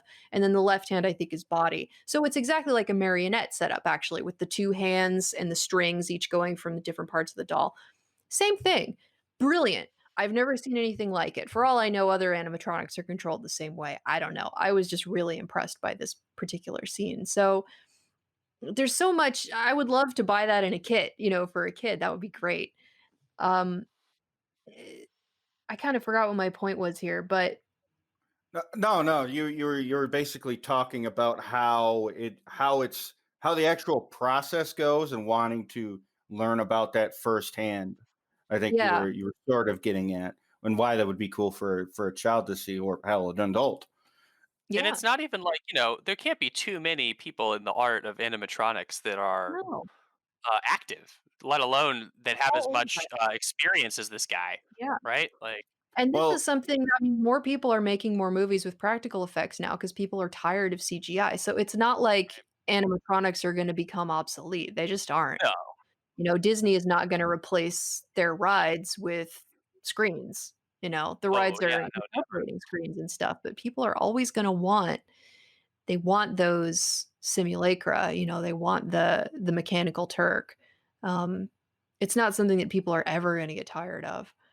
So, it would be great if this dude would just get over himself and realize, "Hey, I'm 70 years old. Why don't I inherit the teaching role that I should have already gotten to in this process of human maturity?" But I find him a little bit tragic, actually. He seems to be kind of sad in his obsession. He's so stuck on this thing. yeah, you definitely get the sense that he he's the most concerned about the Rockefeller explosion, and he always will be the most concerned about the Rockefeller explosion, and everyone else around him kind of just lets that rock. Like, it's his stuff. You can't really tell him what to do, but you know, when the rest of the world kind of continues on around you, and you continue to just go back to the same well, yeah, that's what you see. Like, it's not. Mhm.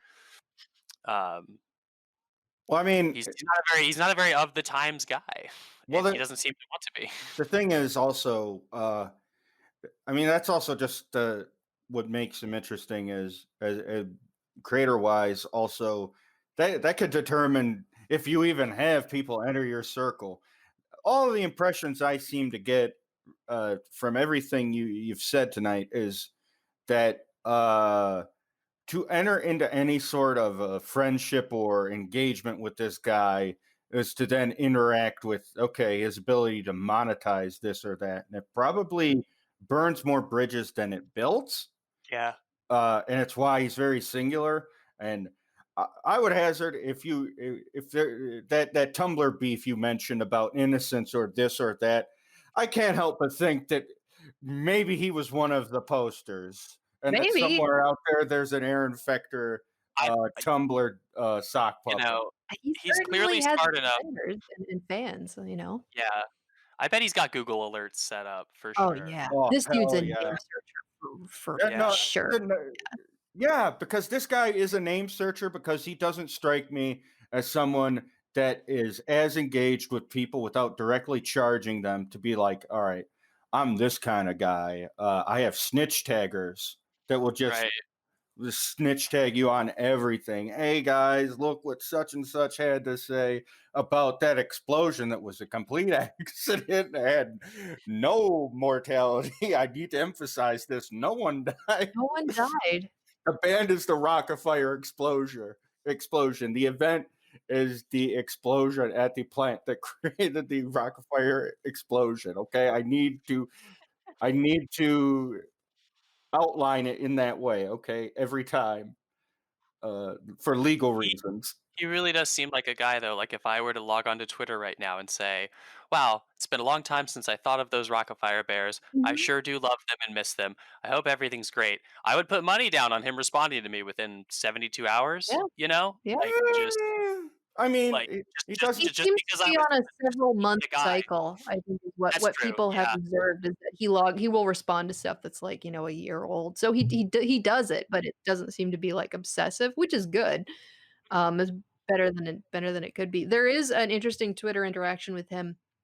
I only saw it screenshotted on a YouTube video. I don't have it in front of me in a tab, but it was just him saying something about, I don't know, Muslims or 9/11 or something, and someone replying and be like, "Man, could you put this on your personal account, please? I just wanna follow for Rockfire updates." And he's like, "How dare you," you know, and said something referring to, uh, the fact that he was, quote, "catering to their fetish."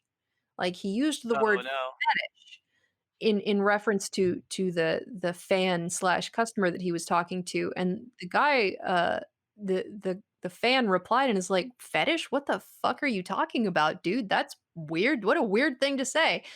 But that I don't know if was just like a slip of the tongue or if he was just being insulting on purpose or if that is how he genuinely views these people. Does he think Oh, that they are fetishists? It's very odd. I And if mean, Yeah, so, he might like have had some run-ins with furries. hell yeah. No, he had Maybe to he have thinks had run-ins they're with all furries, furries. like, you know, not maybe as a boomer, he probably Yeah, I was doesn't about really to say, hold on.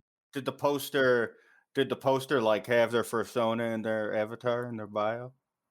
I don't Yeah. remember, but as far as I know, there Yeah. was nothing weird about them, but Okay. again, if I had seen a Twitter, screenshot and someone had a furry avatar, I wouldn't have noticed There it because, you is. know, Yeah. that's the milieu that we live in and that Aaron never will because he's old and out of touch. Honestly, my parents are far more in touch than this, so, you know, every time I see a boomer who's, like, this far gone, it's weird to me because they get stuff, you No. know? If Oh, I they're explain things they're to out. them, they get it, they're on top of stuff. My dad would never behave this way My online.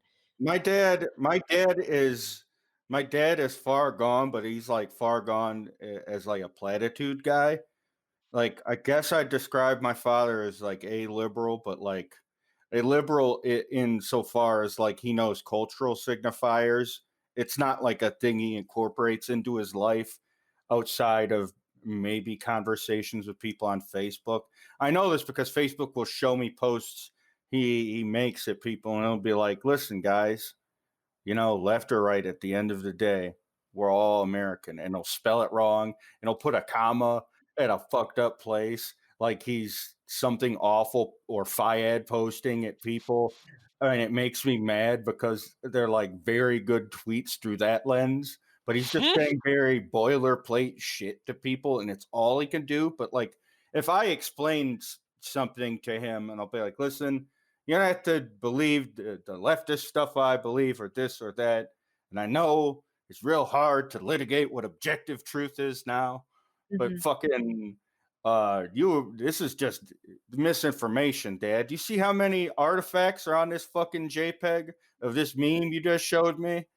Like it you even have to admit at some level or another it looks almost like a deep fried meme. It looks like a lie of some kind. It doesn't look truthful, and they'll be like, "Yeah, okay, but listen, I'm just sharing it. Now, does that mean I believe what it says?" No. Mm, It's like Yeah. fucking oh the ultimate move. That's the ultimate chess move right there. yeah, but They yeah, don't understand social media. They don't know what that. he doesn't get a lot of that higher end stuff. He just knows, like, he's one of those people that will always say, "You give the government all these people these information, that's how they get you." And he'll be like, "That's how they get you, guy," but also incredibly active and publicly posting But on yeah, his Facebook public sticker pages of game is Facebook. incredible. Yeah, yeah, but he'll also, yeah, but I'll forgive him because that contradiction means nothing when he's just like constantly posting his reaction. He has like a down pat reaction of blinking eye gifs. We'll be Right. like, blink blink, and then not like the guy from Giant Bomb, but just simply cartoon Garfield style eyes blinking. And that's what he does. But yeah, in terms of that, like, Fechter sort of seems like the right wing inverse of that, where he will maybe try to insert some sort of jab or jibe at someone saying something contradictory, instead of being like, listen, this is what I believe. If you don't like that, fuck off. Don't follow me. Like, you're Yeah. gonna say that even if a right wing person said that, it'd be like, well, okay, that seems like a pretty boilerplate answer to that sort of thing. Right. He has And no chill. He yeah, is either, I think he's either like clinically manic, and sometimes you do get people who are, either they've got bipolar and they're just manic most of the time, or they clinically are manic like all the time. It's either that there's or not a it's it's not a politically correct way to say this, but like, I sort of think of a lot of artists as people that are sort of, sober people with cokehead ideas in a yes. lot of ways. It is Where absolutely. I confirm Pretty well that said. as yeah, Well I said. mean, that subjectively, that is my reality. I behave as a mentally ill person and an artist. I behave as if I am on drugs, even when I am stone sober. Not all the time, but a lot of the time, yeah. I get the coke ideas, you get the running at the mouth, the, grandiosity, the Pepe Sylvia stuff where you're like, "Here's my new totally. project." Mhm. Um, it's definitely that, and I mean, it can be cocaine. A lot of it, he does act like an '80s cocaine guy. And living in Florida, maybe you just have a connection since the '70s that has never gone anywhere. I could definitely see that being the case. Certainly, a lot of But artists do, but but it again, can it also could just be be could be it can be sobriety. how you are. Yeah, it can I have known artists who are like that, and I am like if at my best, I act like someone who has taken some very nice cocaine. Um, 'cause all of those chemicals, they're endogenous, they live in your brain. The only thing that exogenous drugs do is unlock those neurotransmitters to hit the right spots and make you feel that way, but you're totally capable of doing that on your own with the with the right prodding. So I could see it going either way with him, but he's not normal. You can Oh look at yeah. any interview of him. He talks like a carnival barker. He's just always like, "Hey guys, welcome to the warehouse and this idea, and I'm gonna do this, and here's what I did in 1985." Just it's constant. It's Yeah. appealing, you can just kinda listen to him talk. He'll take you away. The But yeah, term there's "always on" comes to mind. Oh, exactly. hell There's yes. definitely something going on there. Sometimes Jesus people are like that. Sometimes people Oh, for just, sure. they oops, sorry, I gotta turn off my alarm. Yeah, I've known Jesus people who are just high on the Lord, and they got the ideas and the runny mouth, and they're a pleasure to listen to sometimes if you're in the right mood for it. So Uh, there's like a certain type of Jesus person. Like if there's someone I would hazard, even if they are someone that may not necessarily they like sweat bullets if like a trans person is around them or some shit, but like uh for the most part, you ask them any questions, and they're just like a normal person where they don't have the sort of pedantry YouTube playlist they've went with, so that if they have a uncomfortable uh, interaction with the person, they know how to do the countering, the judo, the parries. They know all the hitboxes when it comes to interacting with a non-Christian, and instead you're just like, all right, here's what I really like about these stories. And for the most part, like the best part of religion for me would be like shared communal storytelling. uh Now the outcomes of that, as it relates to Abrahamic faith, all over the fucking place. But uh, I think of that also in terms of the creative impulse. Like there's a lineage of guys with the sort of singular nature, but Aaron Fechter seems interesting on this sort of view, because he's someone that also hasn't had the success that a lot of those other people had had. Uh, Right. And at the cost of keeping all of his shit, under his umbrella, mm, right? Or at the mhm. price, I guess, of that? Yeah, yeah, yeah. One of the Um, reasons that, Rockafire went under is that he refused to hand over the image rights of his characters to the Chuck E. Cheese people. So they were like, "Okay, fuck you." And that triggered the apocalypse known as concept unification. And concept unification, we'll put the link for the concept unification VHS tapes that were sent out to all of the Rockafire or the Showbiz Pizza franchises that show step by step all of these workers with mullets and mustaches oh literally yes, skinning yeah, Rockafire characters down to no, their metal skeletons and then reskinning them with Chuck E. Cheese skin.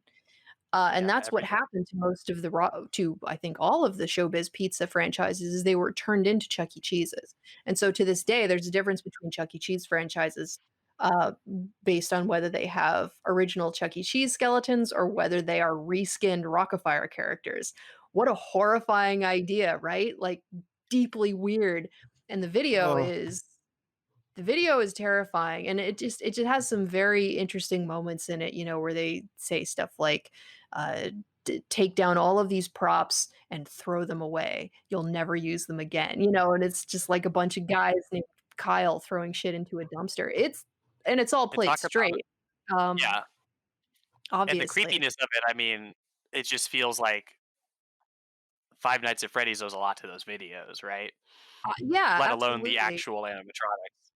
I mean, the music and the in-camera VHS font over the black screen Yeah, and, all that stuff. all of that stuff. well, I'll be honest. If anything, it seems just to kind of go full circle.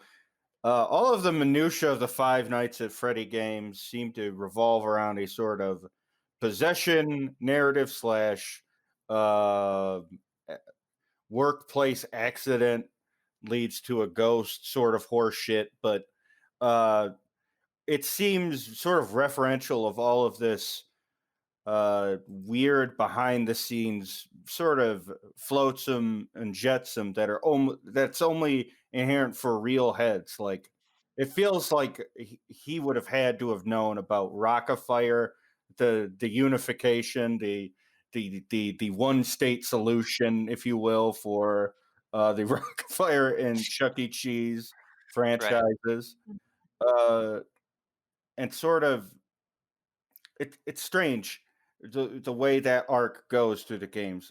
I'm not gonna lie, don't know a goddamn thing about it. I know a kid dies. I know you have to do mini games to save the kid's soul or something in a game that plays different from the rest of the core game, and that the guy that makes the games is incredibly prolific and also sort of only does this type of game, Yeah. Yeah. referential of these things. He's only had one canceled game, a air quotes MMO or something in that universe, Wow. or How would is it that an action RPG or something? huh. I don't Well, I know mean, about I can speak on that a little bit, because I was fascinated, uh, and I haven't played the games 'cause, it's gonna scare the shit out of me, right? Like, I don't need that. And I will say as an aside, I think it's fucked up that people are letting their six-year-olds play this shit, just straight it's up. true. Like, True. I don't think that's That just cool. wasn't an option when we were kids. Right. So, I mean, I think that the basis of the horror for Five Nights at Freddy's is that one of these animatronic creatures who patrol around the restaurant at night, where you are a night watchman and you're the only person in the building, which is such a good setting. What a great concept, just props. Yeah. Um, so they walk around at night, but they're gonna get you. Like, and I think they have different ways of getting you. They're like chess pieces. They have certain, routes depending on what they are. And I think the bear character is the most powerful, and he's as you ascend in difficulty, I think you have to face different characters, and there are more of them loose in the restaurant at a time. And then if they grab you, they don't just kill you, but they eat you. So it's a vor horror thing. And the way that you die is because the inside of the suit is not empty, because it's not a character suit, even though those exist in the restaurants. Uh, it's full of this mechanical endoskeleton, so they force you in and you become all fucked up Amigara Fault style, and you die in hideous pain. So what a cool idea, first of all. What a great concept, fascinating, well executed. But it plays on this the child horror of these creatures is, particularly when you're in a place like Disney World and there are people walking around in mascot suits. What's under the skin? Is that a robot? Is it a person? Is it a puppet? What is it? Is it alive? If you're young enough, then that the question is that a real thing? Is it real? Is it alive? So it really plays on this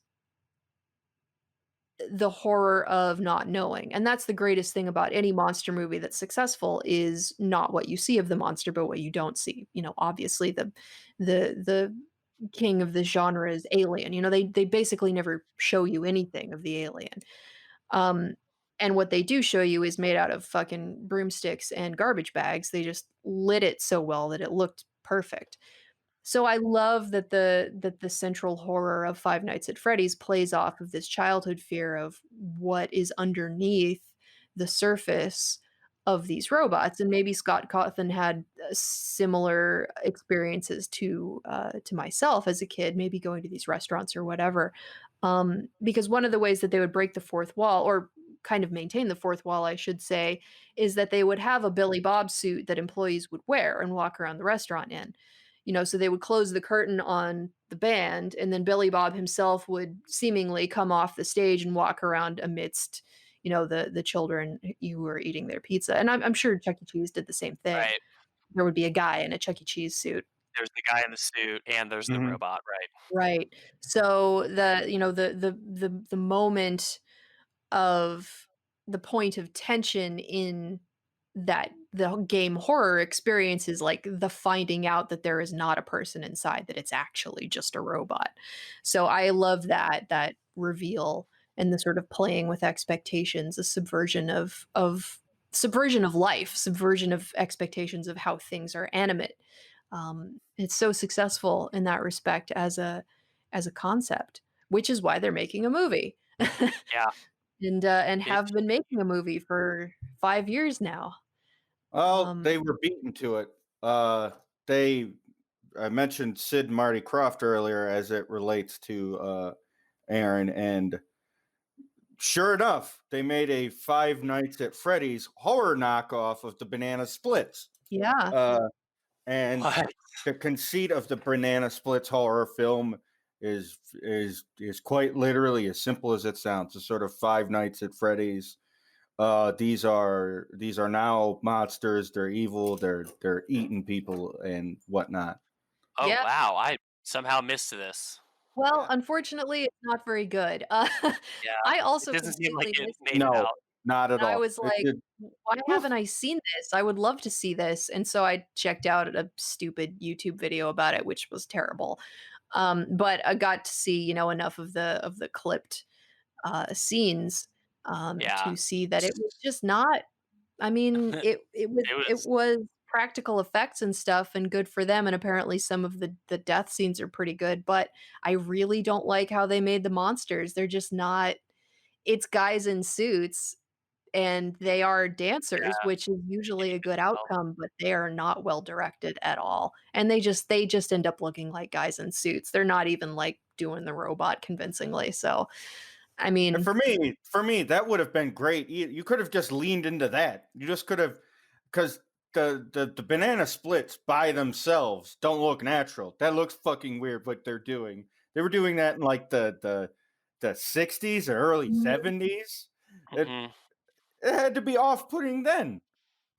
Nothing but nothing but fun and games in the Rockafire explosion, not to be confused with the Rockafire event. No body count. I was That excited about the Five Nights at Freddy's movie because they originally gave it to Gil Keenan, who did Monster House, which is a Oh, the anim CGI yeah. animated movie that I actually like. yeah. I don't like a lot of those, but Monster House I thought was great. But he dropped off the project. I think he had to go do something else because they were just taking too long. And Scott Cawthon was writing the screenplay, which is never a good idea. Never give the author the Whoa. screenplay. Yeah. It So depends. It he took. depends on how good your deal slash your abilities are.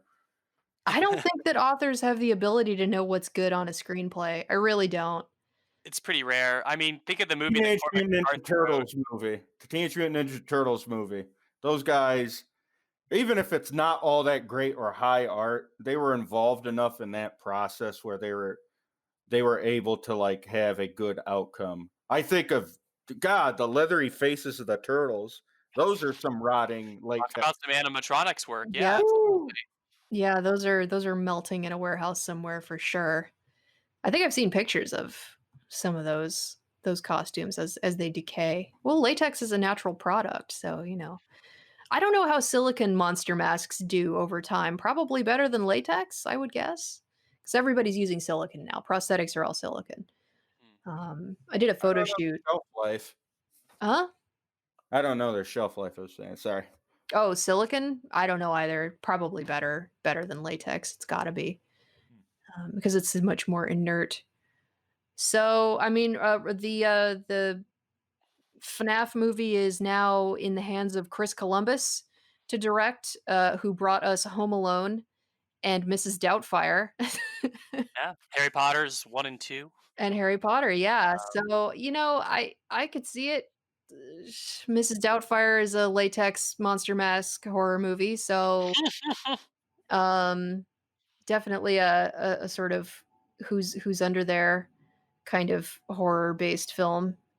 Uh, Certainly transphobic as fuck, but there's definitely some precedent there for horror, and Home Alone also as well is thematically comparable, I think. Here's the Yeah, I thing: know, if he absolutely. brings an energy to Five Nights at Freddy's, he can't bring Home Alone one.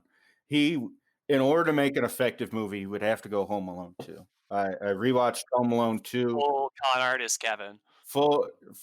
All right, the last tangent of the night, but fucking Home Alone two is so tied to the film The Good Son. It was the prerequisite for for him doing Home Alone 2. One of Macaulay Culkin's weirdest standout films. A trailer for The Good Son is all you need to understand the base components of it. You will laugh or be in like mortified terror at this concept. But yeah, Home Alone 2 is just 4 distinct monologues talking about how good Kevin McAllister is and all of these adults sort of adulating him. And it gives off massive pedophilia vibes. Wow. Huh. Rewatch Home Alone 2, you will be taken aback by it. It comes off fucking weird the way all of the adults speak with him. The fact that the pigeon lady is clearly Dickensian and a ghost. She's the only person in that movie fucking dressed like that. And her big problem isn't that she's fucking homeless and covered in pigeons and pigeon shit, but no, that she can't find someone to love her. And Kevin McAllister is relating this to her with this depth, these depths he has as a child to understand the human condition and interpersonal adult love to an old ghost who will go on to mangle Joe Pesci and Daniel Stern. And it needs the violence of Home Alone 2, which is fucking depraved. There are upwards of 8 things that could easily have killed both of them. Kevin all but pulls a gun on these people. He pulls a nail gun at some point and starts that's what I like remember. putting nails down range. But yeah, Kevin does all but pull out a Glock and like fucking put them on their knees and shoot them. Wow. He's torturing them the whole time. These massive dumb waiters and upwards of 80 pounds. He hits Daniel Stern with this massive bag full of sand. It's like an 80-pound, no, not sand, cement. A cement bag from like 5 stories onto his neck. It would liquefy the man. The level of slapstick in those movies has always been very cartoonish. Every bit of violence in Home Alone should kill somebody. But yes, the pigeons covering Daniel Stern and the way the light hits him at a certain point, it looks like they've tore the skin and flesh off his body. It's fucking awful. So if you're going to bring any sort of Home Alone energy to a Five Nights at Freddy's film, pure evil. You don't dip from the sweetness of Home Alone, the old man with the shovel, who isn't as bad as you thought. You're not as scared of the furnace anymore. No. Oh yeah, he's small ball compared to that. You need to go to Lost in New York, the fucking worst upper middle class parents ever. And you need to bring that energy to the Five Nights at Freddy's film. That's the only acceptable thing. I'm not saying you need the pedophilia overtones. I don't know Let if me Chris make that clear. Columbus did Home Alone 2. It probably would not be listed in his parenthetical after they He gave did it. Yeah. He did it. I don't think I ever saw the second one, but the first one was like very common sleepover fare. Like it was considered child safe, so it would be Yeah. put on in it front of is. kids a It lot. is. Christmas movie growing up. I did not like it as a kid. I thought it was just too much. It was weirdly violent. It had this sort of sociopathic tone to it that I did not like. I didn't like the sort of casual neglect of the children in it. A It lot always of did those, weird me out. yeah, it is creepy in a certain way. In the same way that Mrs. Doubtfire is actually. Also another movie that would be put on at sleepovers or to entertain children with, and I just hated it. It had just so nasty. There was some sort of nastiness and grossness to it and sort of this constant threat of harm, even though really nobody gets, messed up even as much as they do in Home Alone 1 and Mrs. Doubtfire, but something about it, I did not like the tone, but it would be great for a horror movie. So, Well, here's the thing about Home Alone 1. Kevin has to, air quotes, has to protect his home. The thing is, he comes to this realization after having the discussion with the old man where he said where Kevin is clearly played up as naive, where he imparts wisdom to an old man. Because obviously the conceit is like kids say the darndest things, and actually there's a bit of truth to what the boy says, and maybe that's what makes him so endearing to us as the audience. Where you could get that, and it's not that weird. There's like that sort of there's that Frank Capra sort of American school of naivete and moralism sort of intertwined, where you can come out with nuggets of truth. But see, Home Alone 1 reads completely normal to me. He's just doing Bart Simpson shit. But the thing is, the fight at the end of Home Alone 1 doesn't need to happen. He doesn't need to do any of this. He could have stayed at the church that entire night, called the Yeah. police, fucking boom, done, over with. No risk to my personal health or safety or anything. The fact that he needs to fight and torch these guys is the whole film is built around the Oh fact yeah, that it's if left to his own devices to fuck around or whatever, he'll be a little more responsible than you give him credit for, but just as any kid would be if they were left alone for X amount of time. It's gonna be shit all over the floor, yeah, food, like whatever. What do you expect? But uh Home Alone 2, it just I I you know, it's not like Solo bad, but it's like to watch it as an adult and see the gears that are going in the head of the person creating it, like, why do we have to focus on how wise this child is in this specific way? I'm not saying anything about Christopher Columbus. If anything, what is up with the producers of this movie or financiers of this movie? And also Macaulay Culkin's parents. But I mean, Mm. yeah. It was like a big child star era, and he was I mean, he's an admittedly oh, that kid's a ridiculous child actor if oh, you're a director. Like he carries the whole of Home Alone 1. Yeah, he was Uh, really fucking good. He was yeah. good he's good as an adult too, Party Oh, Monster was totally. great. Yeah. Actually, the IRL Party Monster Michael Alec, he died a few days ago. I heard about He that. real shit. finally OD'd. Yeah. You know, I only saw it sort of by accident in a headline, and it's sort of weird that no one's talking about it. But yeah, it's good. I don't know. There was something about the 80s and particularly the early 90s, because the 80s were still a little bit goofier or more innocent in their child threat, but the 90s, particularly with Steven Spielberg, he fucking hates kids. The shit that he makes children go through. I Yeah. mean, I remember my mom complaining about this, and she's like hypersensitive to children in peril. It's like one of her anxiety triggers, and she used to just bitch and moan about Steven Spielberg and how much he loves watching children suffer, and he loves watching them, being threatened by narrative tools. And as an adult, as a kid I was like, what the fuck are you talking about, mom? As an adult, I 100% see what she's talking about, and it's sadistic.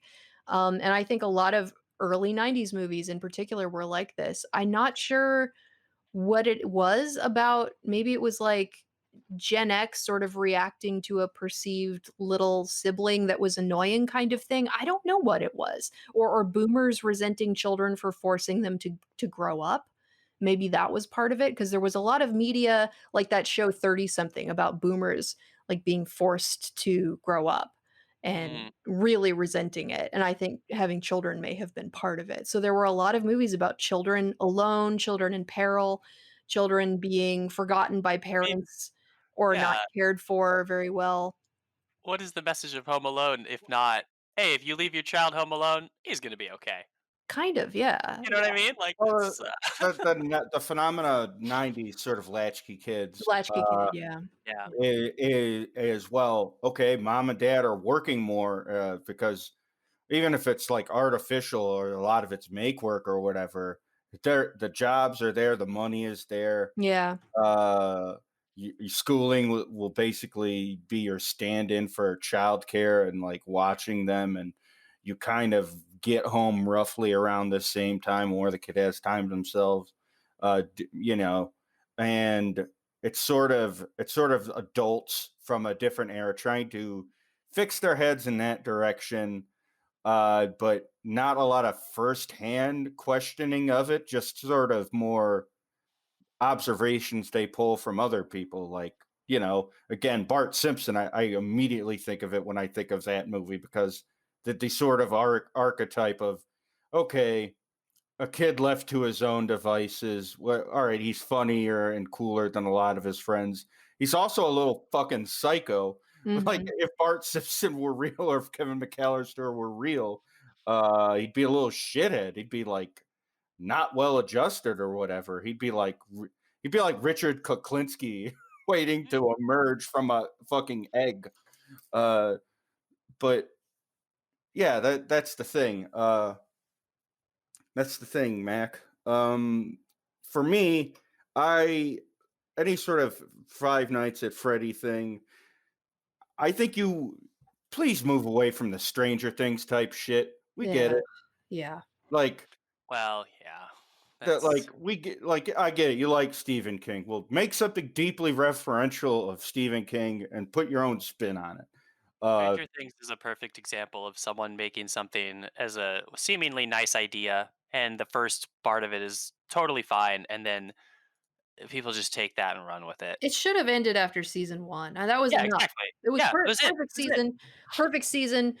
Take it, go, get the creators, get the team, put them on something else, and it'll make another great thing, and now it's just blah. Yeah, it's the I, same I, thing. I liked season two, but the ending was fucking dumb. I agree season 2 was acceptable, yeah, but that But was, like, the limit for but sure. And also just the idea that it's like I mean, I even have less like I have less issues with the content of the show, more so that the success of it has driven this like boy, you thought the 80s revival was happening when the Transformers movie came out.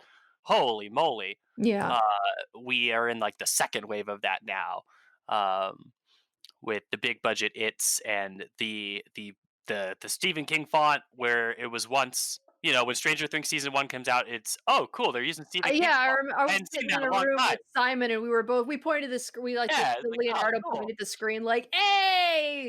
there, Now Font, it's yeah, now it's just woo!" back, it's I like everywhere again. that typeface. Yeah. Yeah, Uh, totally. Right. but And that's the that's I mean, that there's no one has told me a politically correct way of saying cargo cult, but that's what we're talking about here, and, like, that nostalgia bomb can be great. Season 1, Stranger Things was great, Yeah, it's but fun. when it becomes superficial and like, "Oh, the Russians are bad," and just like this kinda it does get Oh my god, season 3 was just, dog shit. it's It's just a like drag. everyone is getting ready to be in their own respective properties and have a career outside of this show, and it's no wonder the show that season just ends on them all fucking moving out because in all honesty, that they kind of see the writing on the wall too, which is nice, but, in terms of that, yeah, having seen a bunch of derivative properties do the same thing. The new Chucky movie, the new Child's Play, literally did that for no reason. Like the young boy that gets the Chucky doll now has a crew, apropos of fucking nothing. Oh, I Uh, didn't even know that. when you Yeah. got Aubrey Plaza right there, just Yeah. incorporate Aubrey Plaza into a bunch of stuff. Have her look smoldering while eating a shitty burrito and pretending to be a mom. You can do that. It's fine. Just lead into that, as opposed But a Stranger to Things crew. instead of putting a Stranger Things crew. Yeah, Uh, like, I'm really hoping we're not looking at that with Freddy's, because that's a movie that as long as it's practical effects, if it's some CGI bullshit, I'm out. I'm not interested. If it's practical effects, if they're building a fucking monster robot bear, Right. I will go see it in a theater. I'll spend the $30 that it costs to go see a movie in the theater, Yeah. and I'll go. But yeah, if it's CGI, fuck that. So I don't know which way they're gonna go. I guess Harry Potter was a good mix. I There know what I would do. there was I some would practicals and love CGI both, I'd so Yeah, love I would imagine for a movie like this, if I'm in charge, I want the centerpiece to be animatronic, but I'm sure as shit gonna pay for CGI for a lot of the other stuff. Frankenstein's monster narrative. Easy. Bing bong.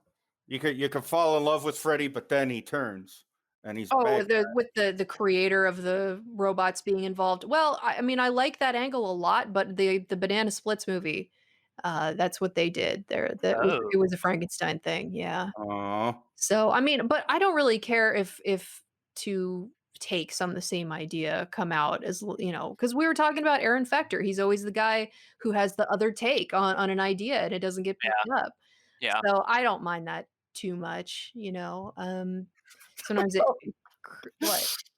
No, no, I'm just thinking like the catalyst for the Five Nights at Freddy's movie is like how did the animatronics sort of get imbued with all of this mystical power? And it turns out that there was this new type of biofuel that was like being worked into them, and there was this fucking explosion. And it's made of ghosts or something.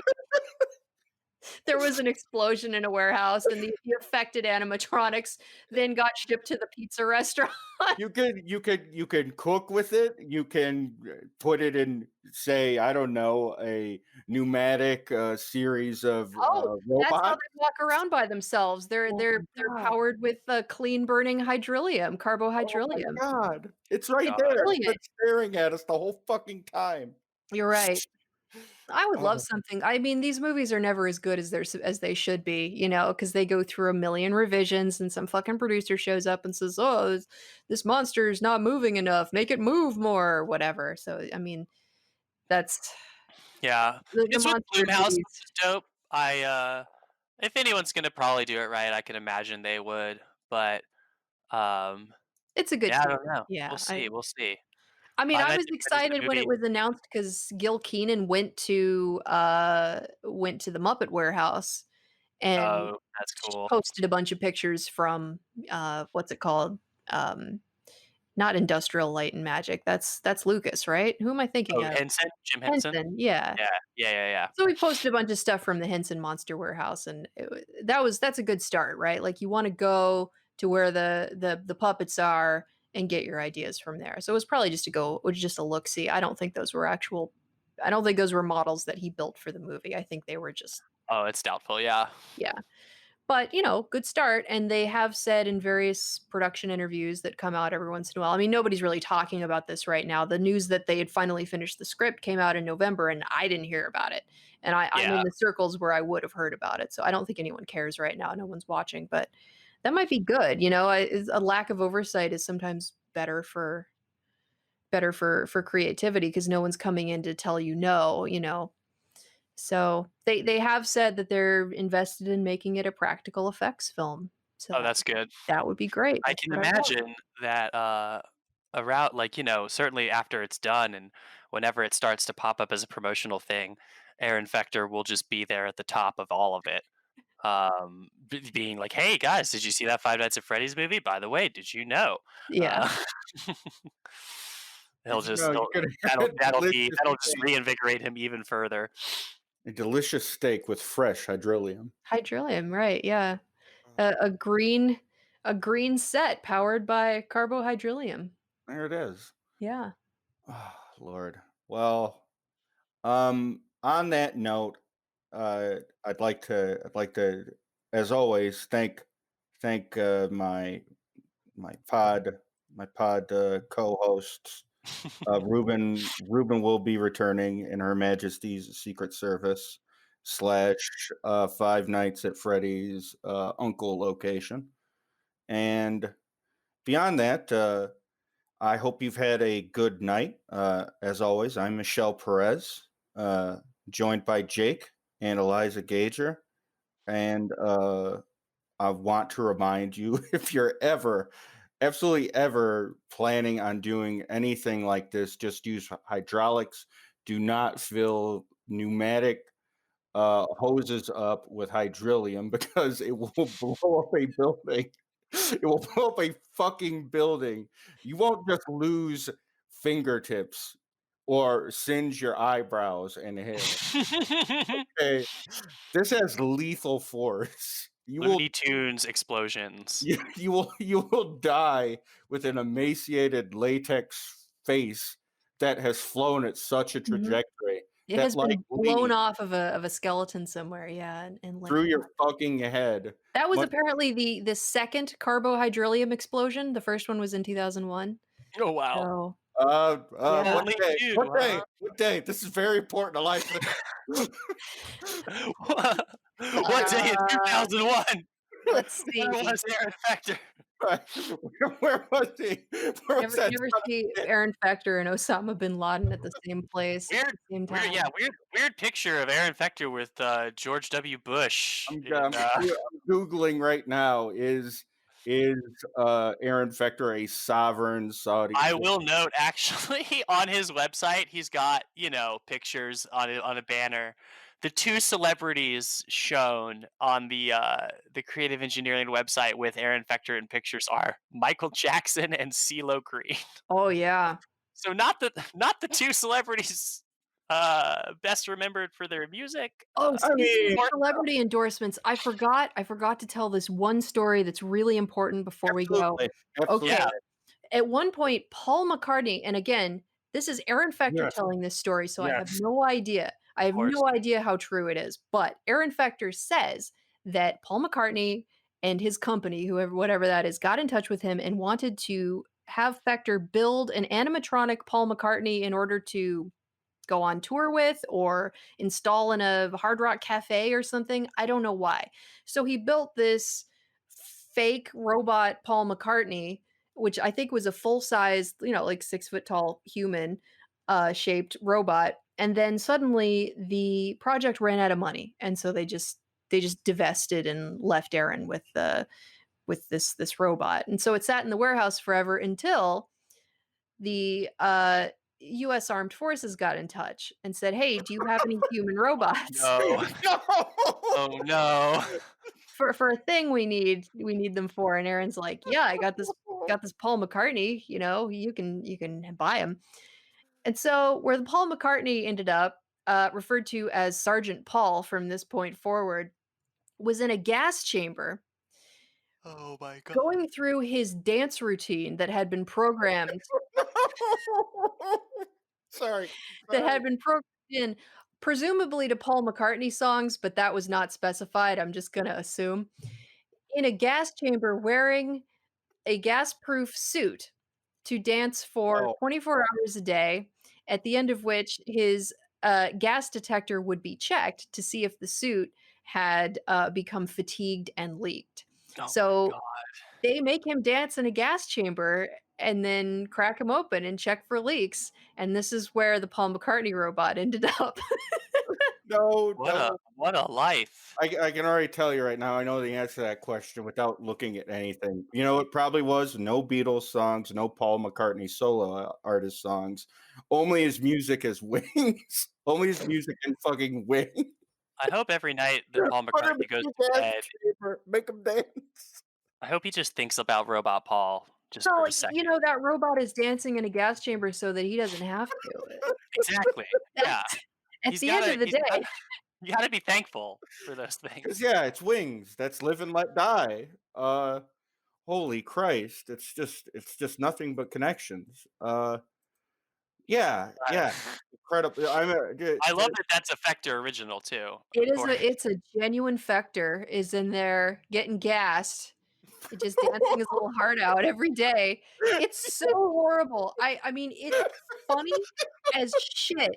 It's so funny, but it's also just Oh, it's and terrifying. and I have to emphasize that Aaron Fechter told this story without a shadow of empathy for this robot dancing in a gas chamber until it falls apart. To me, that's sad. Like, if I had designed something, if I had designed a robot son with co-parent Paul McCartney and it ended up dancing in a US government lab full of gas, Oh my I would be god. sad about that a little bit. I would say something to the effect of, "I'm sorry he had to end up that way," even if it was funny to me. He didn't think it was funny. He also didn't think it was sad. He delivered this story in exactly the same, like, P.T. Barnum cadence as he tells every other story. The thing is, I'm imagining what it looks like visually, and the only thing in my head that pops up is the Genesis video for Land of Confusion and how fucked up puppet Phil Collins looks. If there was going to be a Rockefeller looking Paul McCartney, like Jake, you remember that video, right?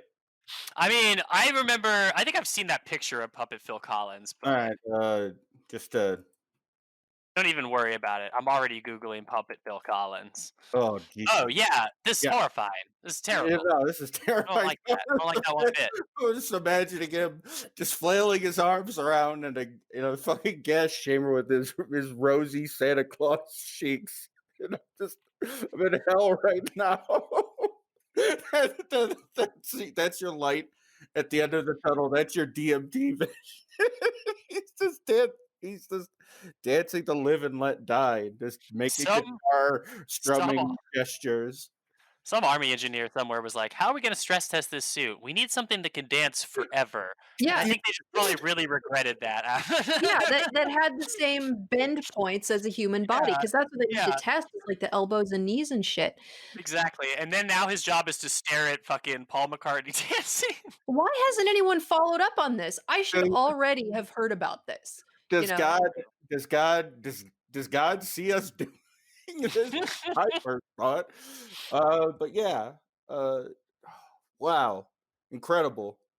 Uh I know, I can't fucking believe it. I just can't get my I would love to do the Aaron Fechter warehouse tour and just ask him all of this shit, which I'm That sure he would answer, very yeah, happily. he's still doing Um, them this year, even through quarantine, it looks like. I'm yeah, sure he does yeah, not believe in absolutely. quarantine. Yeah, Oh Yeah. no, yeah. he sells masks. He Oh, he does sells sell masks. Yeah, we forgot to talk about that. yeah. Oh, that's right. Yeah. Well, Aren't they like styrofoam plates or something? Isn't there wasn't he uh, Yes, somebody brought this up in a YouTube that he was like selling styrofoam bowls as some sort of plague related accessory.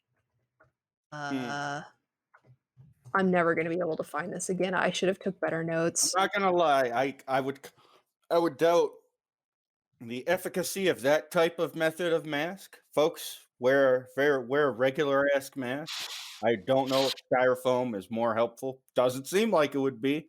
Oh, Uh, the YouTube drama kids have coined the hashtag Aaron Fechter, as in air infector, Oh, ooh, no. got it, on him fast. about this. Yeah, get him for that. Um, Not the fucking explosion. Okay. yeah, his main enemy on YouTube is a guy who calls himself Demonic Abyss, as in Mountain Dew, and who has an eye patch and appears to be between the Wow, ages of 17 and 23, hard to tell. wow. So yeah, he's got a video here. Aaron Fechter profits off pandemic with styrofoam bowls. Let's see. And it links to a The Rockafire official account video titled "Aaron invents a DIY coronavirus face mask. Best protection." So I actually haven't watched this call out video, but it does look like Aaron is attempting to profit off of the coronavirus pandemic. Alright, I'm Uh, watching this right now. It literally looks like he cut off little parts of a styrofoam bowl and strapped it to yeah. his face. That's what people are saying. Yep. Folks, if you're watching this from the future, or listening rather, uh, there was a pandemic that seized the whole country. Uh, not, we haven't seen anything like this since the Spanish flu or the Black Plague. He Uh, is he is straight up instructing people to use styrofoam bowls for a It's mask. literally a styrofoam bowl. 5 Yeah, bucks. it's like yeah. oh man, this guy fucking rules. Actually, he's cool and unproblematic now. Oh my god. Uh, yeah, I He's just an old-timey carnival barker. He's gonna Yeah, just no, he come really up is. with A used shit car and salesman sell it status. to the punters, you know? Like, I gotta respect the grift, I do. I mean, it seems like the grift has never actually worked in his life, and in that sense, it is kind of, pathetic as if opposed to, anything, this is like uh a postmodern approach to like the OnlyFans thing. Like he has his people and they're his sick pay pigs. But like Apparently, yeah. I wanna know how many people are actually buying this stuff, because I don't think it's that many people. Yeah, what do Like, the order the processes look Rockefeller like? YouTube account, I think that his YouTube account is the place where he is the most active. He only has 51.6 thousand subscribers, which is not that many. Right, in the world of YouTube, that's It's pretty not small. that many. So, I don't think he's actually selling very much of this shit. Add to that that he is taking payment for these things on PayPal. Like he doesn't even have a storefront. Yeah, So I yeah, really think I would not be surprised to hear him filing bankruptcy in the next few years, honestly, unless he's like really rich right. from inherited wealth. I knew a similar guy to this, actually. I worked for him, worked at the Bone Room in Berkeley, which is actually a really nice little store, but the owner, RIP, was a real piece of shit, and I don't feel bad about saying that because he did some pretty crappy stuff over time, but yeah, he just inherited a bunch of money. Because I asked at one point, I asked the other employees who had been there longer, I'm like, "How does he afford all of this shit?" He's still, like, constantly buying fossils that nobody wants to buy on eBay. That's all he did all day was buy shit on eBay and think that it was gonna be the next big thing. "Oh, yeah, people are gonna buy hyena fossils. Let's buy them and sell them." Never did. Nothing ever happened. It was just a money hole, and I'm like, "How does he keep this place open?" And the answer was always he inherited a bunch of money and he's just working his way through it. I mean, So, Wow. that's the Tommy Wiseau sort of thing. yeah. How did you Yeah, have all of this money, Tommy? Yeah, How are Wiseau is you able another that's a really he's one of these guys. He's one of these types of guys, you know? absolutely. Same type Definitely of guy. an auteur, definitely a maker, an inventor of things, but kind of a massive failure in his own sense. Yeah. I wanna now that we've got our sort of outro, I do now I'm super amped from all of the drugs I've been abusing and this monster this is not an endorsement, by the way. I would say out loud that I endorsed the thing if I loved it enough. But Monster Energy Ultra Watermelon. I do not endorse this product, but do I enjoy it? Oh yes, I do. Oh, they got a watermelon ultra, you say? Baby, baby, Oh, over that here. green? Come in here to the future. Oh, if I That's saw where that we, green that's where can we top live in a right now. 7-Eleven, I would it would be in my hand without a question. It tastes like the energy drink equivalent of those watermelon Jolly Ranchers. It's I'm an absolute sucker for artificial watermelon. Woo. Yeah, oh one of the top comments here on the YouTube, "A sucker's born every minute." That's a P.T. Barnum quote. hell yeah. There you Yeah. go. That's the thing. I can't imagine as we move forward, we will not sort of have Aaron Fechter as our a sort of part of our canon, if you will, talking about creators. I think Oh, of course. Absolutely, yeah. I can not feel him with us right now. exactly. I brought my arm up, When Jerry, the episode goes up, we'll know if he has the name searches out. We'll Yes. know. like a If Jerry. we get sued, okay, my mom's a lawyer, right? And I've been loud on the internet for 20 years. So if we get sued, I'll take care of it. Don't worry about it. Sweet. Cool. Not worried. If I don't get sued for being a fucking asshole, we're fine. Sorry. Like like the guy openly talked on Twitter. He was like, "It would actually cost me more to sue this person. It would make me look like an asshole trying Yeah, to collect money from someone that has no reasonable way of paying it." So that I has there's a legal term for that. You know what it is? what's that? Judgment proof. Judgment proof. Once my mom taught me about judgment proof, I could not no one could tell me shit. I'm too poor. It judgment proof means that you will not be able to collect your judgment from this person because they literally don't have the money. So that means that you're not going to win that lawsuit. The judge is going to dismiss it because the person that you're suing is poor. Hell yeah. So fuck you. That's I Yeah, mean, Absolutely, yeah. that's perfect. For all of you young people, I don't think you should become like a doxing fucking sociopath or whatever. But if you want to be a fucking asshole within the purviews of reasonable being a fucking asshole, and I'm not a person that can really give you the best barometer for that sort of thing. But you know, yeah, yeah. For the most part, it doesn't fucking mean anything. Uh, just maybe watch with that around the police because the police are the scum of the earth and will pull that card. But they would always pull that card. That's besides the point. To get Jerry's final thought in, I think about a lot of times moralizing about a lot of stuff.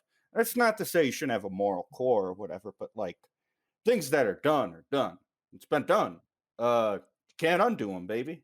And the thing about that is the people that affect you, influence you, and sort of form your worldview, uh, take the good from the bad or this or that, it's going to come from all over the place. Uh, Me personally, I probably own more conservative biographies slash conservative air quotes. I don't know what you'd say. I own more of that shit than straight up leftist theory.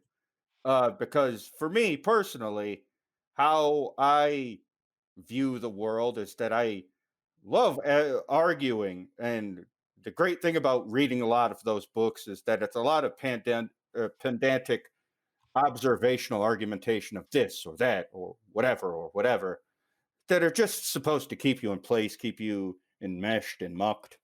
And honestly, when you shed your fear of a lot of that shit, uh, and a lot of other experiences, you won't be poisoned by things. Yeah, you won't be radicalized into being a dog shit person. Simply engaging with the Rockafire guy will not turn you into a 60 something fucking guy that has caused a post September 11th explosion. Unless you are really into post September 11th explosions, in which case this was not going to meaningfully affect you one way or the other. Uh, the thing is, you can like all kinds of stuff, and you can be influenced by people across the spectrum. People always litigate this with Kanye. Obviously, I don't like his Creed with arms wide open era, but to say that I did not love a bunch of pre Christian rock Kanye, it's kind of selling the guy short. And, you know, he has a lot of stupid things to say, but he has a lot of insightful things to say as well. And, I don't believe in the notion, and I would try to persuade listeners to open themselves up to the idea of sort of looking at consumption not as a moral act, but instead a a sort of development of your greater ability to take in and analyze the culture you live in.